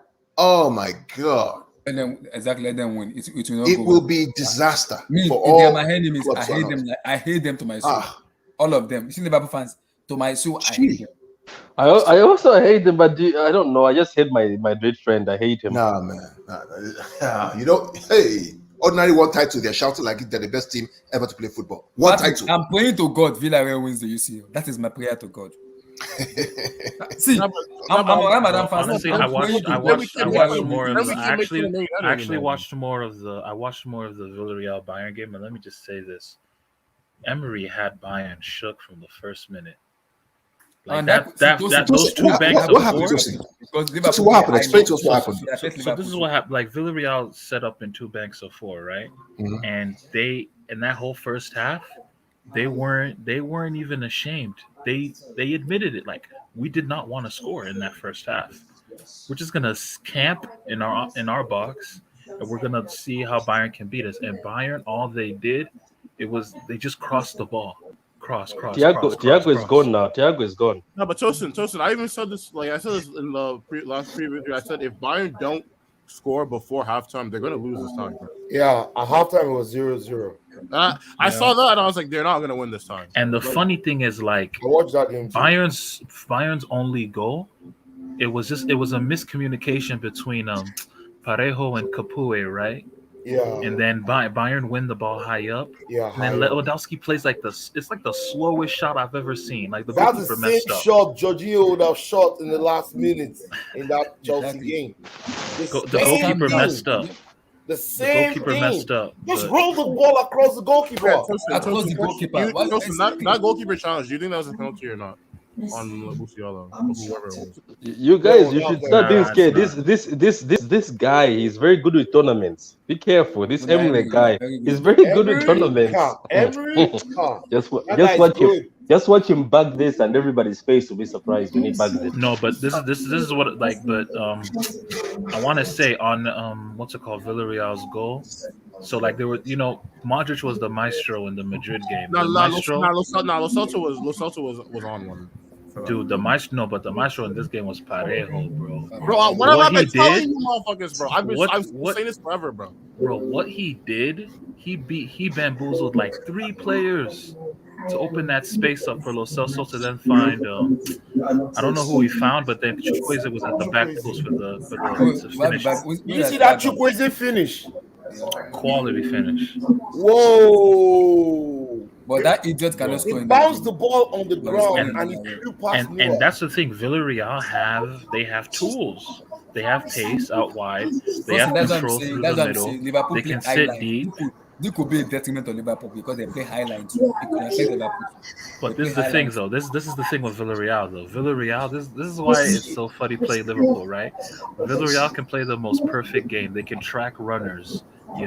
They can be disciplined in how they move. They can clear the ball as many times as they want. But out of nowhere, there's going to be a Trent cross to Diego Jota, goal. Out of nowhere, and you don't know what to do. That's literally how it goes. Who's there at the background? That's a really cool part. But who's watching TV in the background? Who's watching TV? That was Gundogan. Sorry, it was me. I bet Vex. Sorry. Blue Eyes did not show up. I don't know why. So, Abdullah, as my brother, I'm telling you, right now, all of us on this panel should just sit down. You might hate Pep, but start praying for Man City, because the most peace you have is Man City. Because Villarreal win it, they have already started boasting on their page saying Farmers League, we're farmers and we've beaten you. Now if they win it, they'll be like, look at this one night. Patrick, I would rather Villareal win that UCL. That bombers, those bastard idiots, ridiculous club called Liverpool. Then start paying for Man City to make it. If Man City win it, I'm gonna be so happy because they deserve to win it. If they win it, of course. Even if Atletico Madrid win, I'll be so happy than them. This bombers Liverpool winning it. I'd rather a La Liga team doesn't win it, to be honest. See, do you know how irritating it's gonna be for Liverpool to win the UCL? We're not gonna hear what for the next throughout the entire season. We won't be able to sleep. That's because Liverpool won the UCL. Patrick, you know what's funny? Do you know what I was saying right before Real Madrid scored that goal? Yeah, what's up? Oh, I was talking to my friend. I was like, yo, like all the La Liga fans, what were they saying? You know, La Liga, like I was talking so much shit about La Liga.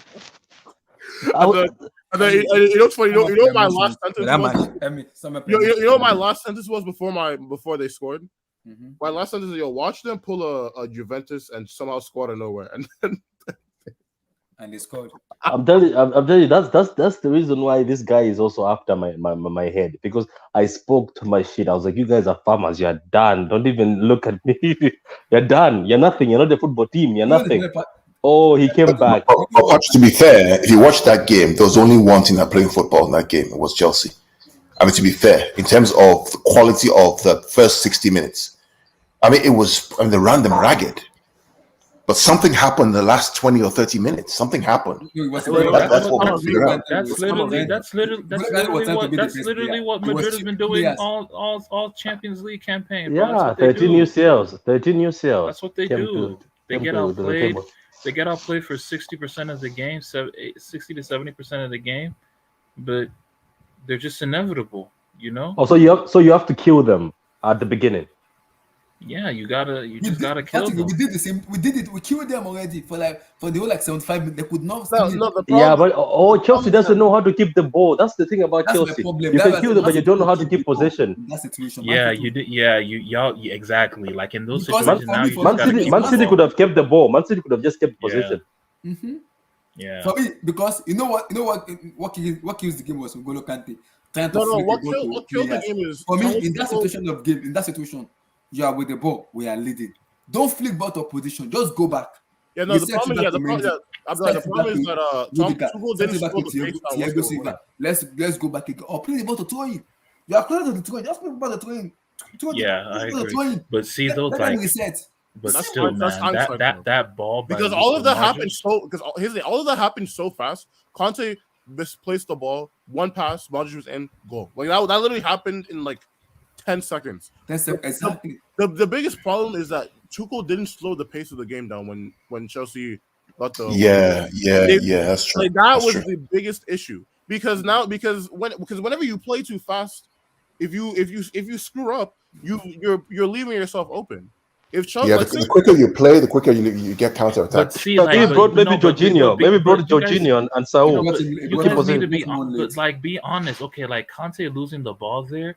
It's not that big of a deal. It's really not. I'm not even talking about that one moment. I'm just talking about the mindset that led to that happening because Chelsea after they were. But that's the thing, though. You need to. I get it, though. Like you just want to be aggressive until the end. That's how Premier League teams play. You're aggressive until the end. City have that element of control, but most Premier League teams, that's how you guys play. You want to be aggressive to the end. I said it when before you guys came in. I said it. If it was Ose will not attack again anymore. He will go and defend. Like Abdullah, you know, I call this dude a fridge, but Jorginho really needed to come in that 75th minute, man. Yeah, that's what I was saying, to keep possession and come the game down. I call him a fridge. I call him a wall ball player, bro. But you know, like in that situation of game, Tuchel should have just taken. Yeah, but you guys, this is 2020 hindsight. You guys probably thought at that moment you were still gonna go through. I'm not gonna lie to you. I even thought because I was just saying to Patrick, I was thinking in my head, what if because it's Real Madrid. I was like, what if they pull up a 2018 Juve type nonsense where they just squat out of nowhere? And literally, as I said that out loud, they scored. Joseph. Hey, I think. Yeah, but see that goal. There's nothing you can do to. You can't blame anybody on that goal. You can't. Abdullah, man, I was even typing the message of congratulations, man. See, I won't lie. It's time to talk about politics. As in, is that guy good enough though? Nah, waste of space. He's a waste of space. Look at that chances he missed. 2 chances. I don't think so. No, I those. Look, I don't think he's ultimately. I don't think he's good enough, like for what Chelsea want to do. But I'll go those get 2 Dybala. chances. I'll go get Paulo Dybala. I'll go get Paulo Dybala. Yeah. Dybala scores one of those goals for sure. Yes, he scored one. The second goal, Dybala scored the second goal. That second goal, Pulisic missed. Paulo Dybala scored that second goal. He scored it. Paulo Dybala will score that second goal. And that first goal, Pulisic used his leg for me. A striker who is like player like Benzema will score that goal because you don't need to just put your get too much. You just have to flick the ball behind them, above Thibaut Courtois. Just flick it. Like I think even Lukaku can score that. In that first chance, right? All he needed to do was just to use his leg to guide the ball. Exactly. The ball. You don't need to apply force because the ball will just fly over like what he did. Exactly. Just guide the ball. Guide it. I'm not saying loop the keeper. You can't loop Courtois. Courtois is as tall as the post, right? Mm-hmm. Just guide the ball, caress it, let it rub the side of your boot. And honestly, I don't want to. You open your legs and just let the ball roll through. That's what you do. Your leg will just why is Mendy so scared of Benzema, man? I think he's scared. Like that second goal, like come on, he could have saved that, man. No, or he's even the first goal. Normal Mendy would have come out to catch that ball in the box. It was in his box 6. No, but to be fair, that first goal had more to do with Rudiger slipping Benzema than because Benny probably thought Rudiger was gonna get, but then Rudiger just slipped unfortunately, and then wait, are you talking about the first or the second? The first one. No, the second one that Benzema scored. No, the first one was Modric. The first one, Modric to Rodrigo. But the second sorry, I'm talking about the second one. Rudiger slipping the second one. The second one, the second one. If not, for me, Benzema would have scored that goal because if Rudiger doesn't slip, maybe he just blocks it, right? Yeah, just block it. So Madrid are just lucky these days, isn't it? Champions very lucky. No, they honestly like Champions League. Is a shit competition, man. Let's just call it what it is. It is. Tosin is not lying. It's a shit competition. Wait. Are you guys finally admitting that this competition, not the best team wins? It's just a matter of luck and how you get there. Exactly. That's what it is. Exactly. That's what it is, man. Not the best team wins. Because honestly, like for 80%, 90% of the 2 ties that Madrid have played, they've been the second best team on the field. They haven't like based on balance of play, they haven't deserved to go through at all. That's true. Chelsea battered them. Battered. The first 60 minutes, it was just pass and move. That Mason Mount goal was what we talk about passing between the lines. He gets the ball, wraps it around the keeper, no chance. It's just. You're talking about out of Timo Werner good. That goal. Timo Werner. That's the Timo Werner we want. That's the Timo Werner we want. I hope going forward is like that because he looks like he's back. Now he just tells me that if Timo Werner continues like this, right? What are we gonna do about Lukaku? Man, Lukaku, man. Probably sell Lukaku. No, but honestly, you guys are hating on Lukaku. But at the end of the day, like when Nacho went out and they were playing Carvajal at center back, that's food, man. That's food. That was when Lukaku comes in. That's food. That's food. That was like, when man. brought on Lukaku because like the fact. No, but honestly, that's kind of an indictment on Chelsea, bro. It's Carvajal at center back. Like y'all needed to expose that, bro, because you did a good job of exposing Nacho by just blocking off and not pressing him, letting him make decisions. Like y'all should have done something similar with Carvajal, where like, somebody's there to like, win, an aerial duel over him, right? It's just something like that, right? Like I don't know. The problem is Pulisic did, but it wasn't clinical enough. Pulisic did, but it wasn't clinical enough. He did, but it was not clinical enough. He wasn't. Yeah, like Chelsea ultimately they got screwed by, a poor bench because of the injuries, individual mistakes. That was what took us an individual mistake. That was what killed us. Finishing variants, moments. They should have kept the ball. Jorginho should have come in, I think so. You're right. And even with all those like things that they got screwed by, they were still comfortably the better team. That's why the Champions League is just a joke, man. It's a joke, man. You say it's a joke. It is a joke. I won't lie, it's a joke. If you're the better team, you don't win it this year. You have to take a chance. It's not a joke. It's just a very difficult competition that is managed by moments. It's a moments competition. It's very painful competition because it's very difficult. And at this stage, very little mistakes are punished maximally because you're playing against probably the best players on planet Earth. You know, and it's just that's the reason why it took Guardiola how many years to get back to the final, even though he was a great coach. And he still hasn't won it. He still hasn't won it. It's not a very easy competition. It's about moments. Win this competition again and again. It's very difficult. It's about moments. Why when Chelsea won it last year, it was a good time to go to the bridge and buy some souvenirs because you don't know when next they'll win it. Probably take Emmy, also think about. I mean, Liverpool's side of the. Think about Liverpool's side of the draw. It's just so locked. You get Benfica. Yeah, exactly. I mean, who doesn't want Benfica, right? With all due respect. Just imagine Chelsea go Benfica or Bobby chicken, man. Now they have Villareal, right? Yes. Honestly, Liverpool are legit. Liverpool for tomorrow, they're gonna rest players. Liverpool are gonna rest players for like the weekend because they have. You guys should not sleep on Villarreal. Don't sleep on Villarreal. I agree with that too. But see, that's the thing. Here's the problem. I hear what you're saying, Emmy. Let me just say this. Emmy, but this is the thing. Villareal could set up in a nice low block, nice shape. They can make the clearances. They can track runners from midfield. You know, they can play the most disciplined game of their lives. But out of nowhere, a Trent cross to Jota. Yes, a robot trainer. Villarreal are not Watford. They're not Watford. There's no Watford or Brighton. But look, Carl.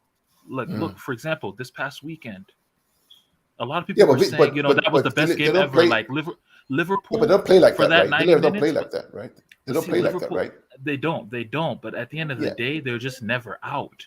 Exactly. They're just never out of it. Remember 2 years. There was 5. Remember 2 years ago. What did Atleti do to them? What did Atleti do to them 2 years ago? Same thing that Villareal is going to do. Transition. But I know what Toshin is saying, Gundo, is like they're very lucky because what happens is there you go from nowhere, Robertson, cross, inshallah. Who's in there? Jota. Cross, Mane. I swear. It's just something. It's just like it happens. There's no explanation for it. But part of the argument is based on the fact that you think Watford, right, is Villareal. These guys are. But they also did it to us this weekend. Remember? But we don't play in the same way, Patrick. Villarreal will do their homework. They will do their homework. Yeah, we don't play in the same way like Villarreal do. We need space because we play high. Villarreal don't care about that kind of stuff. They don't. They'll pack the ball. Here's the other thing to keep in mind. Van Dijk is not Upamecano. Yeah, I mean, for Van Dijk to get exposed by Watford. But he still got exposed. He still get exposed by Watford. If Watford had strikers, they'll score now and win that game at Anfield. I mean, Brighton went there. Blue Eyes. Welcome, Blue Eyes. Welcome. You don't try. Welcome, Blue Eyes. Hey, bros. I got Blue Eyes. You were almost there, Blue Eyes. You almost predicted it, though. You tried. Uncle Blue Eyes. Honestly, no. Blue Eyes, legit though. Like I tip my cap, bro. Like no cap. Like great analysis. This is why we have this football channel. Like great analysis on Sunday or Saturday that you had it, bro. Like for real. This is. I'm scared, bro. Because at that time, I'm just down right now. I don't know what to say anymore. This is one of the biggest. Chai.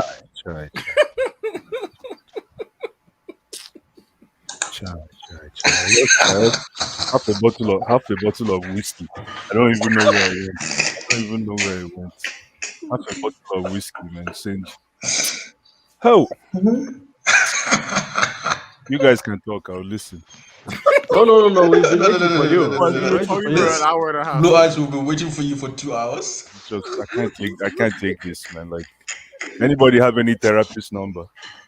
Any phone number for a therapist? Man, just go to Vegas, man. Let's just swing Like, around you see what football does. Yo, to you? Ebby lost his voice, Blue. I lost my voice. I lost my Guys, voice. me, I didn't lose my voice. Me, I'm down. I'm just I down. lost Me, my I'm voice, down. bro. I'm down. My neighbors are probably thinking there's probably a lunatic in my house. I can't take this, man. It's too much. Carrying the whole house. Guys, my mommy thought I was running mad. When I was It's too much. Like, you guys talk, I'll listen. Mommy told me, my mommy, because he was washing the clothes. She asked me to take the clothes from the washing machine, and I took the clothes inside and I took it on my bed. Started watching Chelsea match. Are you okay? She thought I was running mad. Half a bottle of Glenfiddich on Tuesday afternoon. Half a bottle of Glenfiddich. I think that's not fair. That's close to alcoholism, have you? Glenfiddich, neat or no ice, sure, neat. Nah, man, Blue Eyes, you try with your prediction. You try. Remain small. Remain small. Blue Eyes. Blue Eyes, how much you lose for Vegas? It's just Glenfiddich whiskey. Even I'm drinking, You know, normally when you drink, you're supposed to feel good, especially when it's good whiskey, old whiskey. But this one I'm drinking, and the more I sip, the more I see the game. So, oh boy, I can't take this, man. But what do you happen? What do you think happened, Blue Eyes? First 60 minutes, and they're on top now. My brother Carl, man, I can't take this, my brother, man. No vex, man. It's too much, man. It's too much, man. I have to learn to. I can't take it, man. Fuck, man. You guys talk, I'll listen. Let me just, because I just want to make sure that I honor my. Guys, you know, everybody in the comments. Open's looking for you, man. Let's everybody come and take your piece. Come and take your one-piece chicken today, man. Because Wilton got energy for you, though. Wilton have energy for you. I can't take this, man. I cannot believe this nonsense, man. I can't take this. Guys, come on, man. Guys, we have mercenaries on the chat today. Yeah, I can tell. Like, everybody's after me, guys. Guys, please, as you hear me snipers, we got snipers at the comments. There's tears rolling down my eyes. It's cry laugh. I'm cry laughing. Half a bottle of Glenfiddich. Bless. I cannot wipe it. Can't wipe it. 200 keep it. That's 200 keep. My brother, half a bottle of Glenfiddich, man. Calm. Let me ask you. Who does that on Tuesday afternoon? I get work tomorrow. Who does that? Only true fans. Only true fans do that. Half a bottle of Glenfiddich, no ice. Guys, where do you think it went wrong? No, I really can't. I can't do this, but I'm just going to say one name because I have to mention a name so that I can hang my hat on. So N'Golo Kante's got to go. Yeah, he has to go. I agree. Both goals. Yeah, and not only those 2 goals. Mm-hmm. He had a shitty game, man. Yeah. Wait, from Hilo to Villain now. He's got to go. He has to go. Patrick, he has to go. He won you the UCL. He's the only one you the UCL last season. Patrick, I will sell N'Golo Kante 10 million right now. He's got to go, man. He has to go. Yeah, or it got to go, man. We'll take him. We'll take him. If I ever hear anybody talk anything about Alonso, yeah, this is what you call a big game performance. Man, Alonso did play ball. I'm broken. I'm heartbroken because of him. That guy came. The guy played his whole life today. I know, Blue Eyes. When Alonso scored, what was the emotion? When Alonso scored, how are you feeling when he scored? You almost broke the TV. When Alonso scored, that Alonso goal should have stood. And Vieira said it was amber. Vieira, don't get me started with Vieira. And then lastly, Mendy is soft, man. No, Mendy's out of confidence. I won't be surprised he doesn't start against Crystal Palace. I think you guys are gonna. I think there are 2 dudes who's riding around the wall after this tie. Kante and Mendy, man. I think Mendy. We have to look at another keeper, man. Kepa, you have Kepa. We have to look at another keeper, man. Will you guys get that Leeds goalkeeper, Meslier or something? Highlight that last comment. Toshin. They've got Kepa now. I won't even touch that Leeds guy. I'll go for Nick. Blue Eyes, read that comment. I Bro, know, I my read that brother. comment. He's right. It's not funny. He's right. I've been drinking half a bottle of Glenfiddich, my brother. No ice. Talk to me about Antonio Rudiger. What a player! What a player! Antonio Rudiger. You listen, him too. Garbage, man. What? How is garbage? No man, monster performance. What? Garbage, man. What? Thiago Silva, garbage, man. Rhys James, How is waste Rudiger garbage? management, man. Rhys James, No, waste Reece James is management. garbage, bro. Reece James is bad in this game, bro. He was just getting torn apart, man. Blue eyes. What about Jorginho? What about Jorginho? Jorginho, man.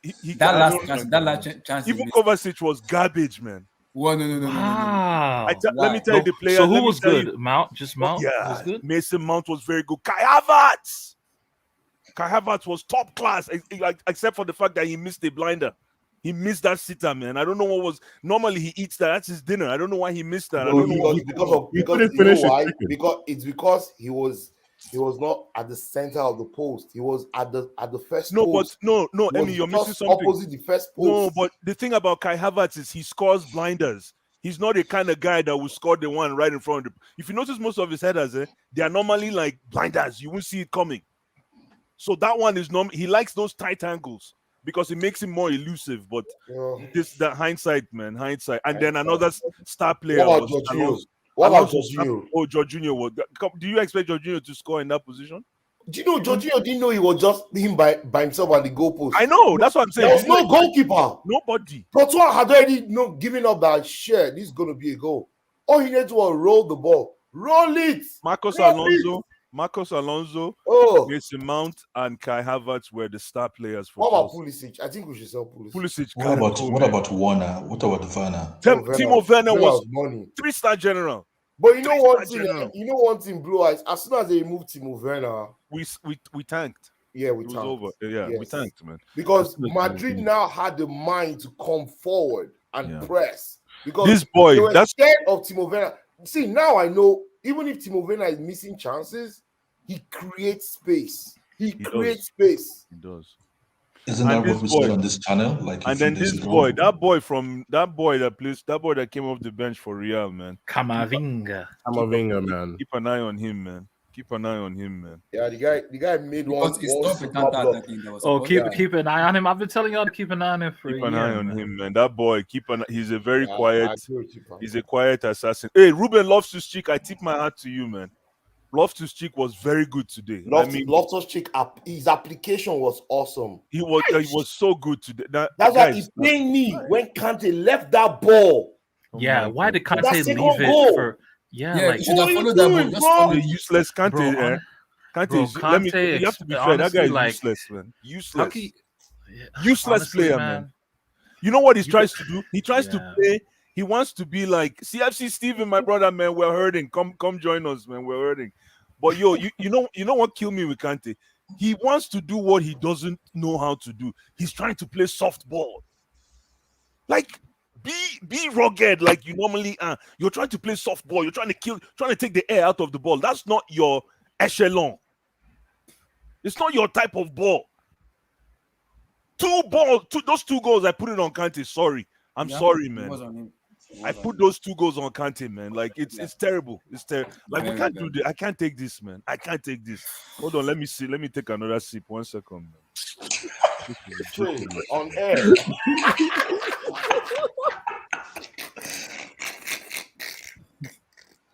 Look at what Chelsea has done to Blue Eyes. Look at what Chelsea has done to Blue Eyes. Man, Blue Eyes is having Glevendich without eyes. Man, they drink. That's some scotch, neat, man. That's neat. Scotch malt whiskey right there. Neat, man. I'm having it neat on a Tuesday afternoon. Who does that?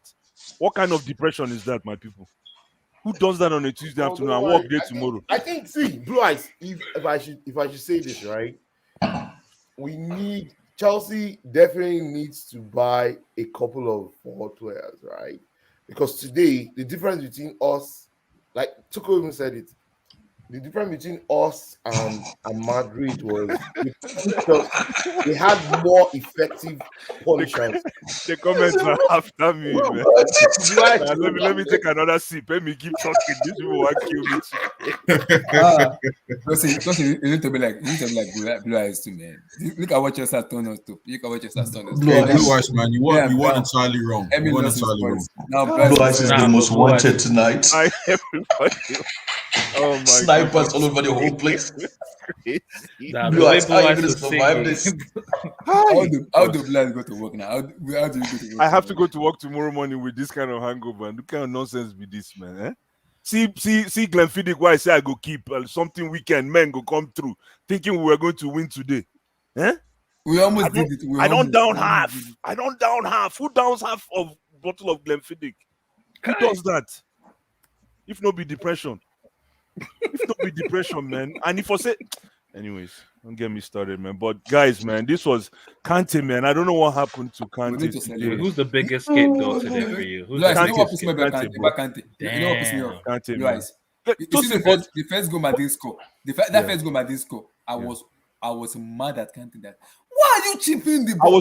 I was already listen, Abdullah. I was already screaming Kante's name before that mistake. I was already screaming Kante's name. Tosin, and you ask who do I scapegoat? Kante. And remember, like they say, what's that saying? Has been critical of Kante for yes, what's that saying? The aroma of flatulence determines the taste of shit. And that's exactly what happened. That's exactly what happened with Kante. We've been seeing the signs. And today he's shit in the church. Oh my god. Vuitton is coming for Blue Eyes. Oh my god. Bring him on. And today he shit, man. Blue Eyes. To get ready for parade. Blue Eyes. I was told to get ready for June 1st for parade. So everybody in here, I have some information to share with the panel over here. I was told to get ready for the parade and stuff like that. So Tosin, Cal, SK, look at what this team has put me through. Can you guys please explain these keys? Just listen. All you have to do is listen. Don't worry, June 1st. You just gotta get through. June 1st. When we do the tour with the cup, June 1st. When we do the parade, thank you. You know, we didn't have the parade with this last Champions League. We're gonna because of you and COVID. Yeah, you guys will do it.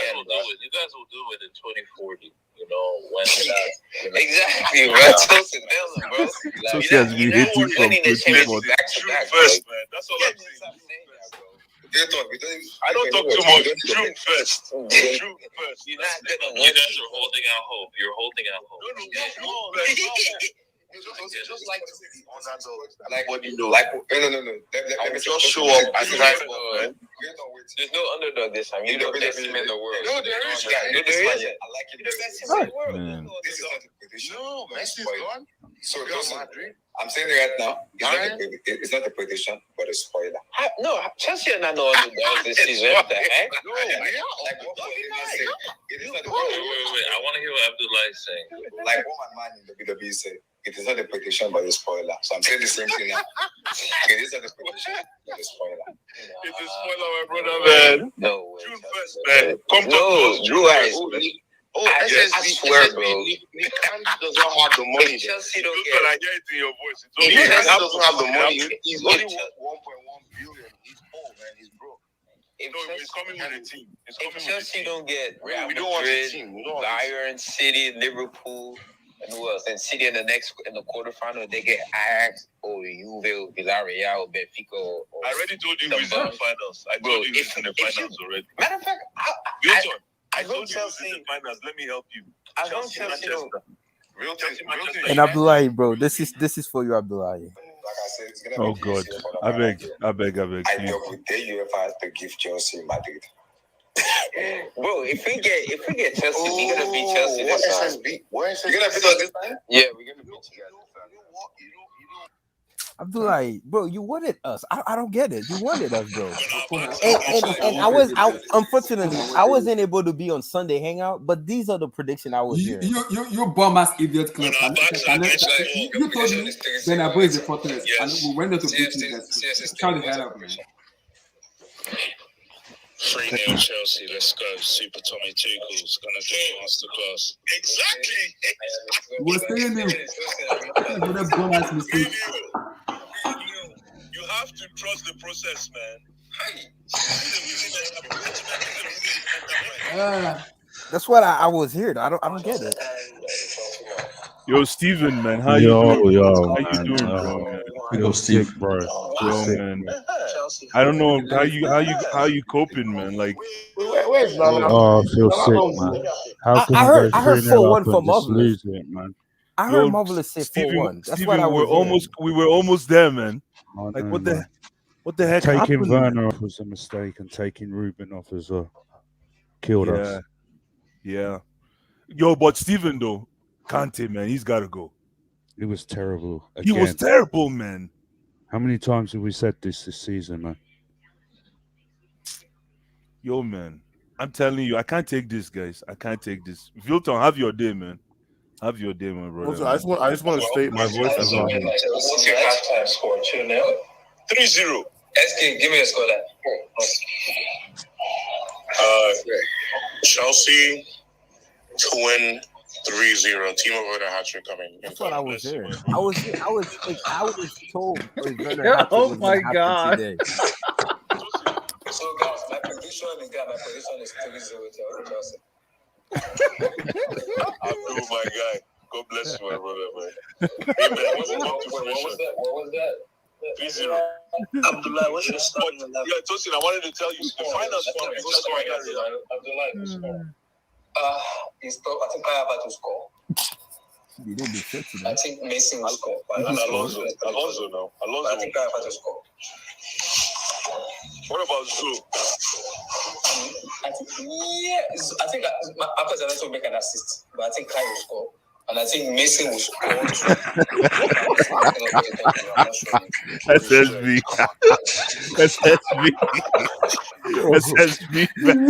SSB, leave me alone. I don't finish one. No, I don't need anybody's apology. The only time I need apologies is on May 29th when we'll be doing the talk with the cup.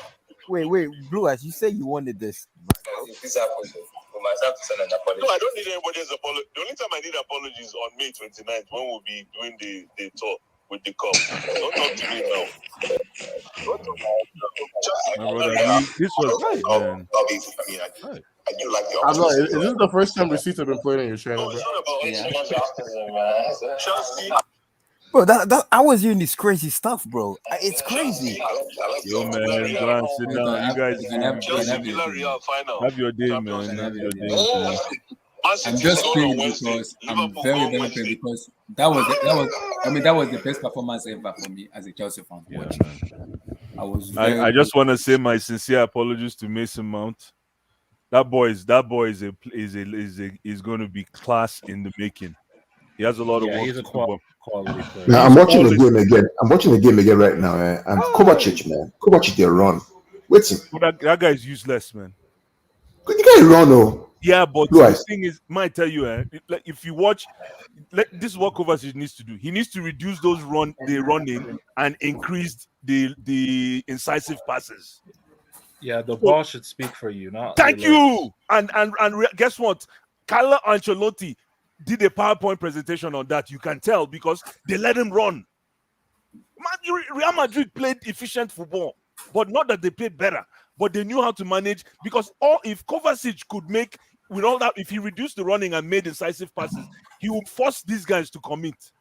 But all he does is run all over the place, man. We don't need them. We don't need that running, man. We don't need the running.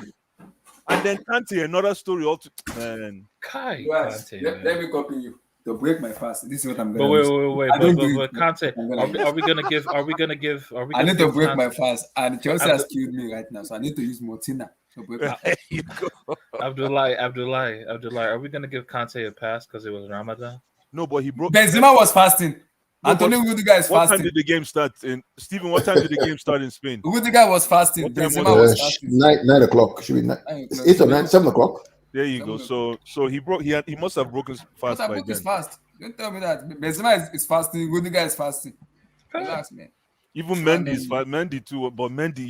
Tosin, please, in the summer, can you buy Steven, N'Golo Kante for New 10 million? goalkeeper. New goalkeeper, man. New goalkeeper because he saw that ball. He saw that ball. Mendy The saw that Benzema, ball. right? The Benzema one. Yes, you should have seen that Yup. ball, man. I don't He know should why. have saved Like, that. He should I don't have know what saved it is, man. That's why I like some. You know, some Even what is this in the goalkeeper name?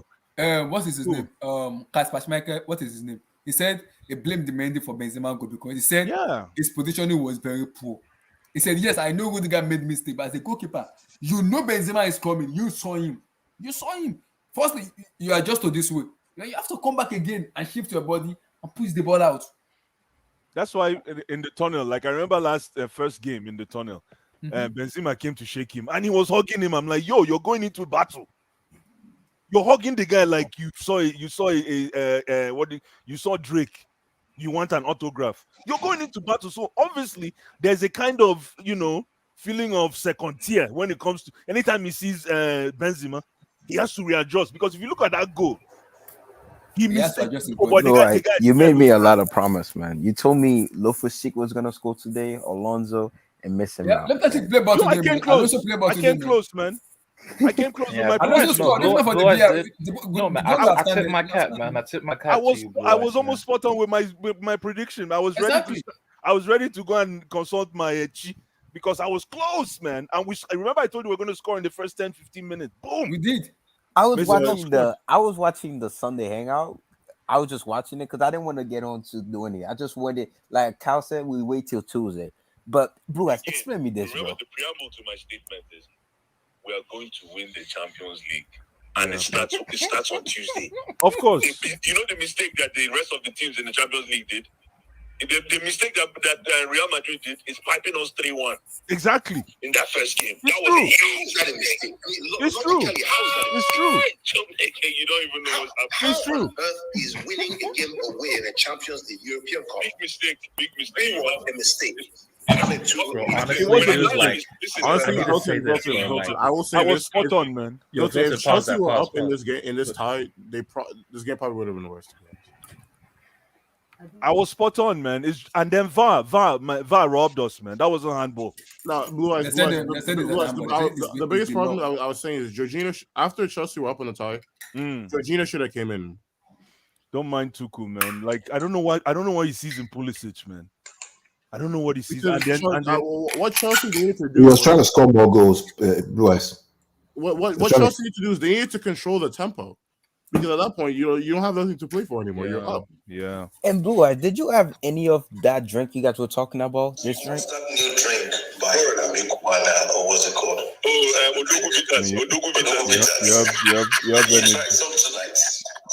You guys have any some of so that hold on, let drink? me get this. So you didn't come on Sunday just in case we won today. No, And then when I we was win, at we no, crawl I out. was at And no, then I when was we at no, but you had the time to record every scene from that show. No, that was and then when you I want was to come here no, now to play the that show was for when us. I was on the Okay. I was listening to the hangout on Monday So you had morning no before- guts. Hold on, Victor. Wait, listen, you had no listen, guts no. to come out on Sunday. You Listen. never missed the show on Sunday. You've never missed the Sunday show. No, Sunday. So last no. Sunday you went hiding goodness. and you were recording No, the show. Sunday, So that Sunday. in case you win today, so you were prepared. No, Sunday. Now I was we in know. The, I was Now in we the, know. No, I was at the movies, right? I was at the Yeah, movies. right. Of course you were. I was at the movies. Right, But I right, listened You to watching Sonic the Hedgehog? yeah. You're Sonic, here I every was watching Sunday. Sonic too, You're Sonic here the every Hedgehog. Sunday, and then for some reason you had the time to record all these clips because that means No, this I show recorded ran them for on Monday 3 hours. morning. Monday No, hold morning. on. How Monday long morning was this before I show? went How to long work. was Sunday show? How long was Sunday show? It was a 3-hour show, right? 4-hour show. Yeah. So you had the time to actually go through the show and record clips. Monday But you morning, didn't Monday have- morning before I went to Right. work. Because I always listen to the hangout. So I Monday know, I morning know. I've listened to I it know, because I just skipped okay, because you guys were talking about So about today everything and you stuff like luckily that. win. Then you're like, yeah, let me come out Then with I my just receipt. then I just skipped to the prediction and Lay I saw your SK receipts, saying Timo Werner hat trick, CFC Stevens say Lay your 3-0 receipts, Super man. Tuchel Have fun. masterclass, and Marvelous fun, said man. 4-1, bro. My God. Listen, you will never hear me say we won that. At least we won today. Never, because that's even worse. That's yeah, bro. worse. I man. see, bro. I'm arguing. You I'm never trolling hear the me say. I Chelsea told fan you. right I now. told you already that we're coming. I told you we're coming into Bernabeu to score 3-0. I But I'll told say you. this though. Did you guys know this is our 10th You semifinal? did, to be fair. I called it. I said 3-0. But then again, though, you crazy. Okay, wait. Based on you did predict Villareal. You did say 3-0. You said Villareal was gonna win 3-0. You did say Villareal was gonna win 3-0. The only prediction Blue Eyes got wrong was the final scoreline. Yeah, Chelsea versus everything else that Blue Eyes has said. And I also heard Blue Eyes was a Chelsea Villareal final. That was look. Okay, how many? Hold on. How many people? I'm not here to prove myself right, but how many people here said Bayern was going to beat Villareal? No one. Everybody. I said it. Yeah, I said it. Yeah, everybody said it. I would have said it too. Villarreal is on our way to the finals, but it doesn't matter anymore because listen. Wait, you think they're going to be Liverpool? Oh, confidently, no. Wow. Okay. Confidently. All right. You've been right so far. What about? You said you also. I don't know if you meant it though, because you said City was going to be Atletico when I was listening to the hangout. No, you know what? Today I want to talk about. I'm doing a post-mortem. Tomorrow, I don't know if I've downed half a bottle of Glenfiddich. I have no time for other teams right now. I'm doing a post-mortem right now that is on our team. Win-loss analysis. Blue Eyes, make I go collect now. Make I come join yourself. I get one bottle of Porto with. Make I join you. There you. I love Porto. I'm not old enough to drink. But one good thing, I love Porto, my brother. But one good thing I'll say for Villareal, right? Yes. They're gonna play the first leg at Anfield. The second leg's gonna be at their house, so that could be a factor for them if they were to go through against Liverpool some way somehow, right? So it's always better to play the second leg.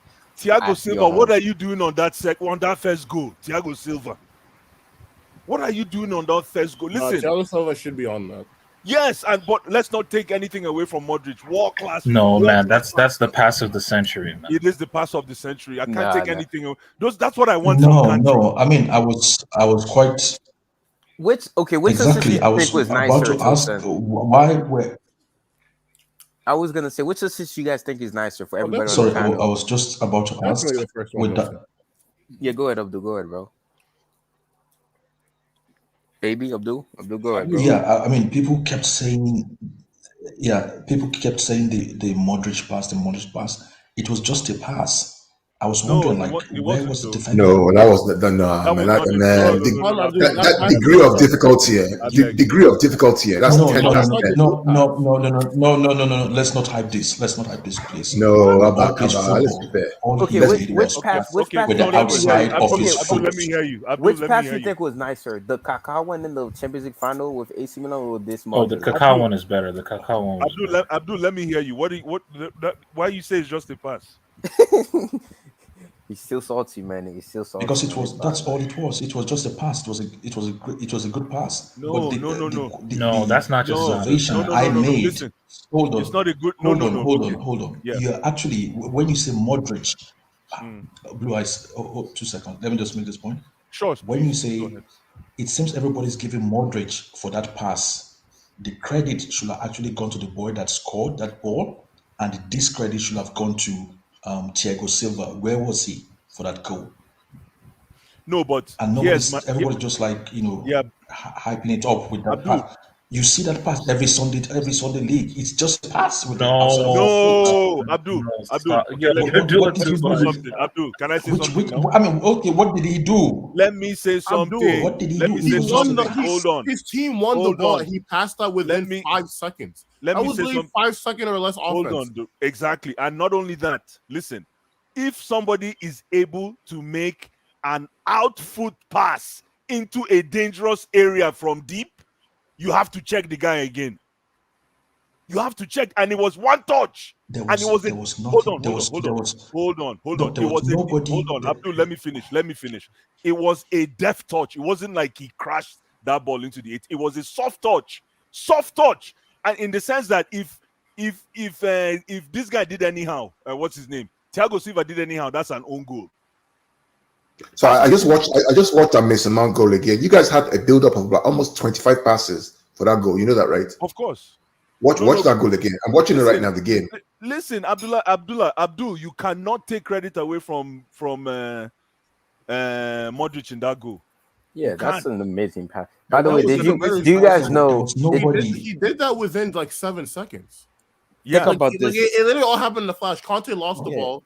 Camavinga gave it to Madrid, and Madrid did the outside the flick pass. Yeah, Alaba won the ball back. Camavinga gave it to Madrid, and he saw Rodrigo making the run, and he just did it. That just That's just degree of difficulty. The only unique thing about that pass is the pressure. Yeah, that's why we're making that pass, deciding to do that pass, and actually being capable of doing it. The pressure. There was no one around him. It was only the pressure of doing it in that kind of game, at that moment, at that stadium, at that competition. But it was just a pass. The kid that scored that ball, you had to cushion. Hold on. The kid that scored that goal had to actually cushion that ball in the most delicate way. Yeah, but Abdul, He did a lot of the job. He did 70% of the job. See, the kid that scored that ball, right?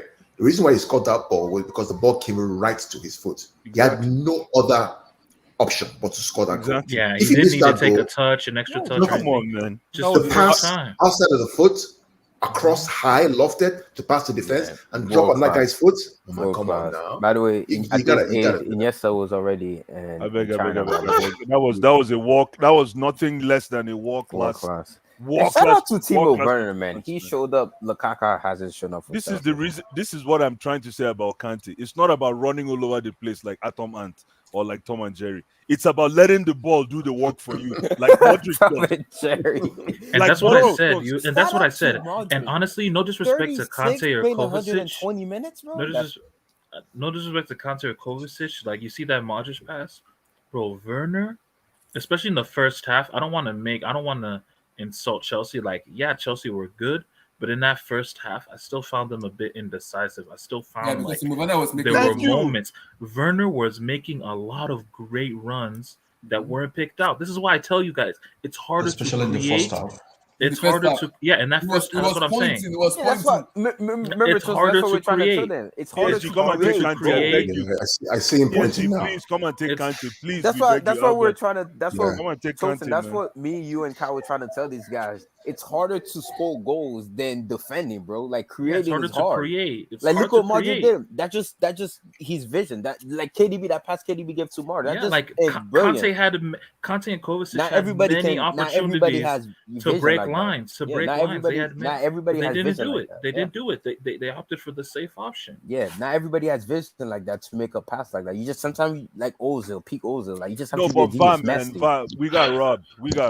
Nah, that was a handball. And nobody would have heard. That was in a corner kick. No, it's a handball. It's a handball. That's no handball. When it was a handball, what about the corner? It's not. It's not on purpose. It's not on purpose. That's but no handball, when it's man. That goal was a top class. Okay, what about the man. corner? Blue eyes. What about the corner kick? That was in a corner. Like region. No, that was a corner. That was a corner. No, it wasn't. Go look at the replay. Go look at the replay. It wasn't a corner. It wasn't a corner, man. Bro, I even Chelsea. Wait, listen. That was a I corner, even switched to BT Sport. I don't like. I watched the game on Paramount Plus, right? But I even switched to BT Sport in that moment to see the commentary perspective because they're very biased. They're very biased. Like they're very biased towards English team in the Champions League. They even said it themselves. It wasn't a corner kick. It wasn't a corner kick. Come on, bro. I want to hear that. We piped Chelsea down. You guys wanted Chelsea. You wanted football heritage. And we piped you down, Abdullah. Abdullah, you wanted Madrid, bro. You wanted us. You wanted us, Abdullah. You wanted us, bro. Abdullah, you wanted us. Bro, Abdullah, my brother, you fast. I want them Madrid, of course. I want them Madrid because why would you want to play against football heritage? What the heck? Don't tell me bullshit. Did you see what we did to PSG? I break my fast. I can curse and I can abuse. So allow me. But by the way, look at what I sent you on. Look at what I sent you. Let that second for a second, guys. This is the 10th Champions League semi-final in the last 12 years. I beg. Tell me something. Tosin, let that second, bro. This is the 10th Champions League semi-final in the last 12 years. It had nothing to do with Real Madrid. It all had to do with it did. You got to give us credit for mentality. Let's do it. This was Barcelona PSG. Who had the bigger mentality? Anyways, we lost, so I can't say that. You guys won. Look, I guarantee if you're going against Barcelona or PSG, you probably won to. Somebody's breathing into the mic, man. Oh no. But Blue Eyes, though, isn't this impressive? A 10th Otosan. Is this impressive? A 10th Champions League semi-final in the last 12 years. I speak. That means in 2 seasons, we only failed to make the semi-final only in 2 seasons in the last 12 years. The last bro, Wilton. You guys are the Champions League kings. We get it. Okay, we get it. Let us fight for second place.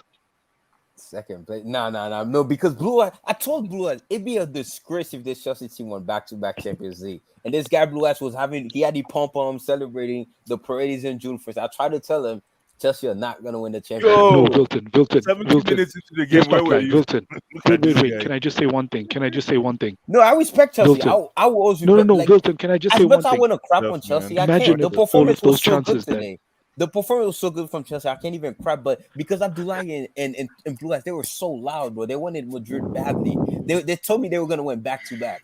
It's funny. Abdul, Emmy, and SK, we're like, yo, relax. Why you guys saying we're gonna win back-to-back? This Chelsea team is not built like that. Like, come on, relax. Like, look at Peak Barcelona couldn't do it. Peak Bayern couldn't do it. Not even City Steven, man. Come on, man. Steven, Kante gotta go, bro. For me, man, I'm done. Are you going to win the Champions Wait, who said that? I did say that. Albert, we take it one game at a time. No. We're not gonna Can win I just say this? Can I just say this? Yeah, go ahead. You guys need to say this one thing. You need to chill on. Abdullahi, can I just say this one thing? Everyone laughed at me. Everyone laughed at me last week when I said we need to try and package N'Golo Kante to PSG for like close to 80 million. If we can get that price for I him, wasn't part of that discussion. Because I'm being honest. Story, man. To be fair to Kante, he wasn't that bad. Bro, you guys are saying he was garbage. No. Garbage, it's not. man. It's not that he's not that bad. How was he garbage? No. Cost us that Wilton, game, man. let me just say this. How did he cost you that game? Come on. Wilton. That's so you blame that second goal and that third goal on Kante? Come on. The first and the second goal and the third goal, all Kante, man. Kante, all. The third goal, he was already off by then. Wasn't he already off by then? The second goal before? Don't you think PSG are dumb enough to pay 100 million for N'Golo Kante right now? And wouldn't you take that price if you were Chelsea? Yeah, of course. You snap the hands off. Yeah. But I'm saying we should try and sell him. It was immense for Chelsea last season, but doesn't he struggle with fitness? He struggles with fitness, doesn't he? Yeah, bro, he's injured too many times. But look at in the past, he used to come back from injury and like be good straight away. Like Blue Eyes, like a great man, Blue Eyes. But now it takes him a while to play himself back into shape. Like you could see today, he got tired after halftime. 100 guys, N'Golo Kante actually gets tired these days now. Madrid was 36. Madrid is 36 playing 120 minutes. You would think he was the youngest person. Can you imagine? N'Golo Kante. No, but let's be honest. The way N'Golo Kante plays, like the way he runs, he adds 3 years for every season he plays. I was so mad, Jorginho. Bro, I wanted J5 to start so bad. That game, man. I was afraid that Tuchel was going to start it. Jorginho started that game.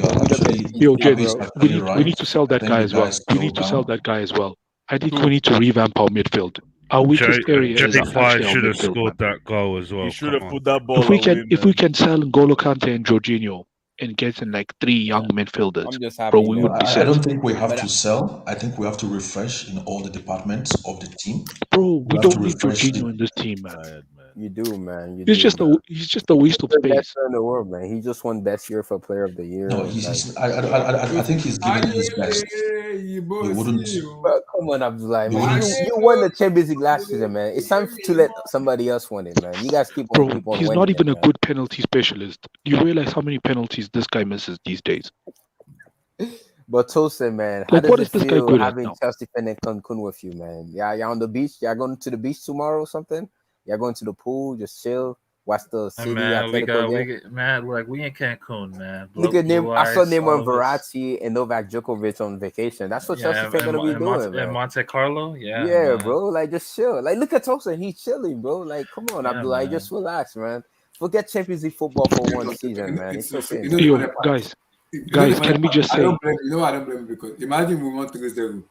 By the way, is the Ricketts gonna on Chelsea? If they are, can we get Reece James and Thomas Tuchel by any chance? If the Ricketts are taking over Chelsea Football Club by any chance, is it possible to get Reece James and Thomas Tuchel? Hey, can I just say, guys, I apologize for my Reece James slander, bro. This guy pocketed Vinicius Jr. today.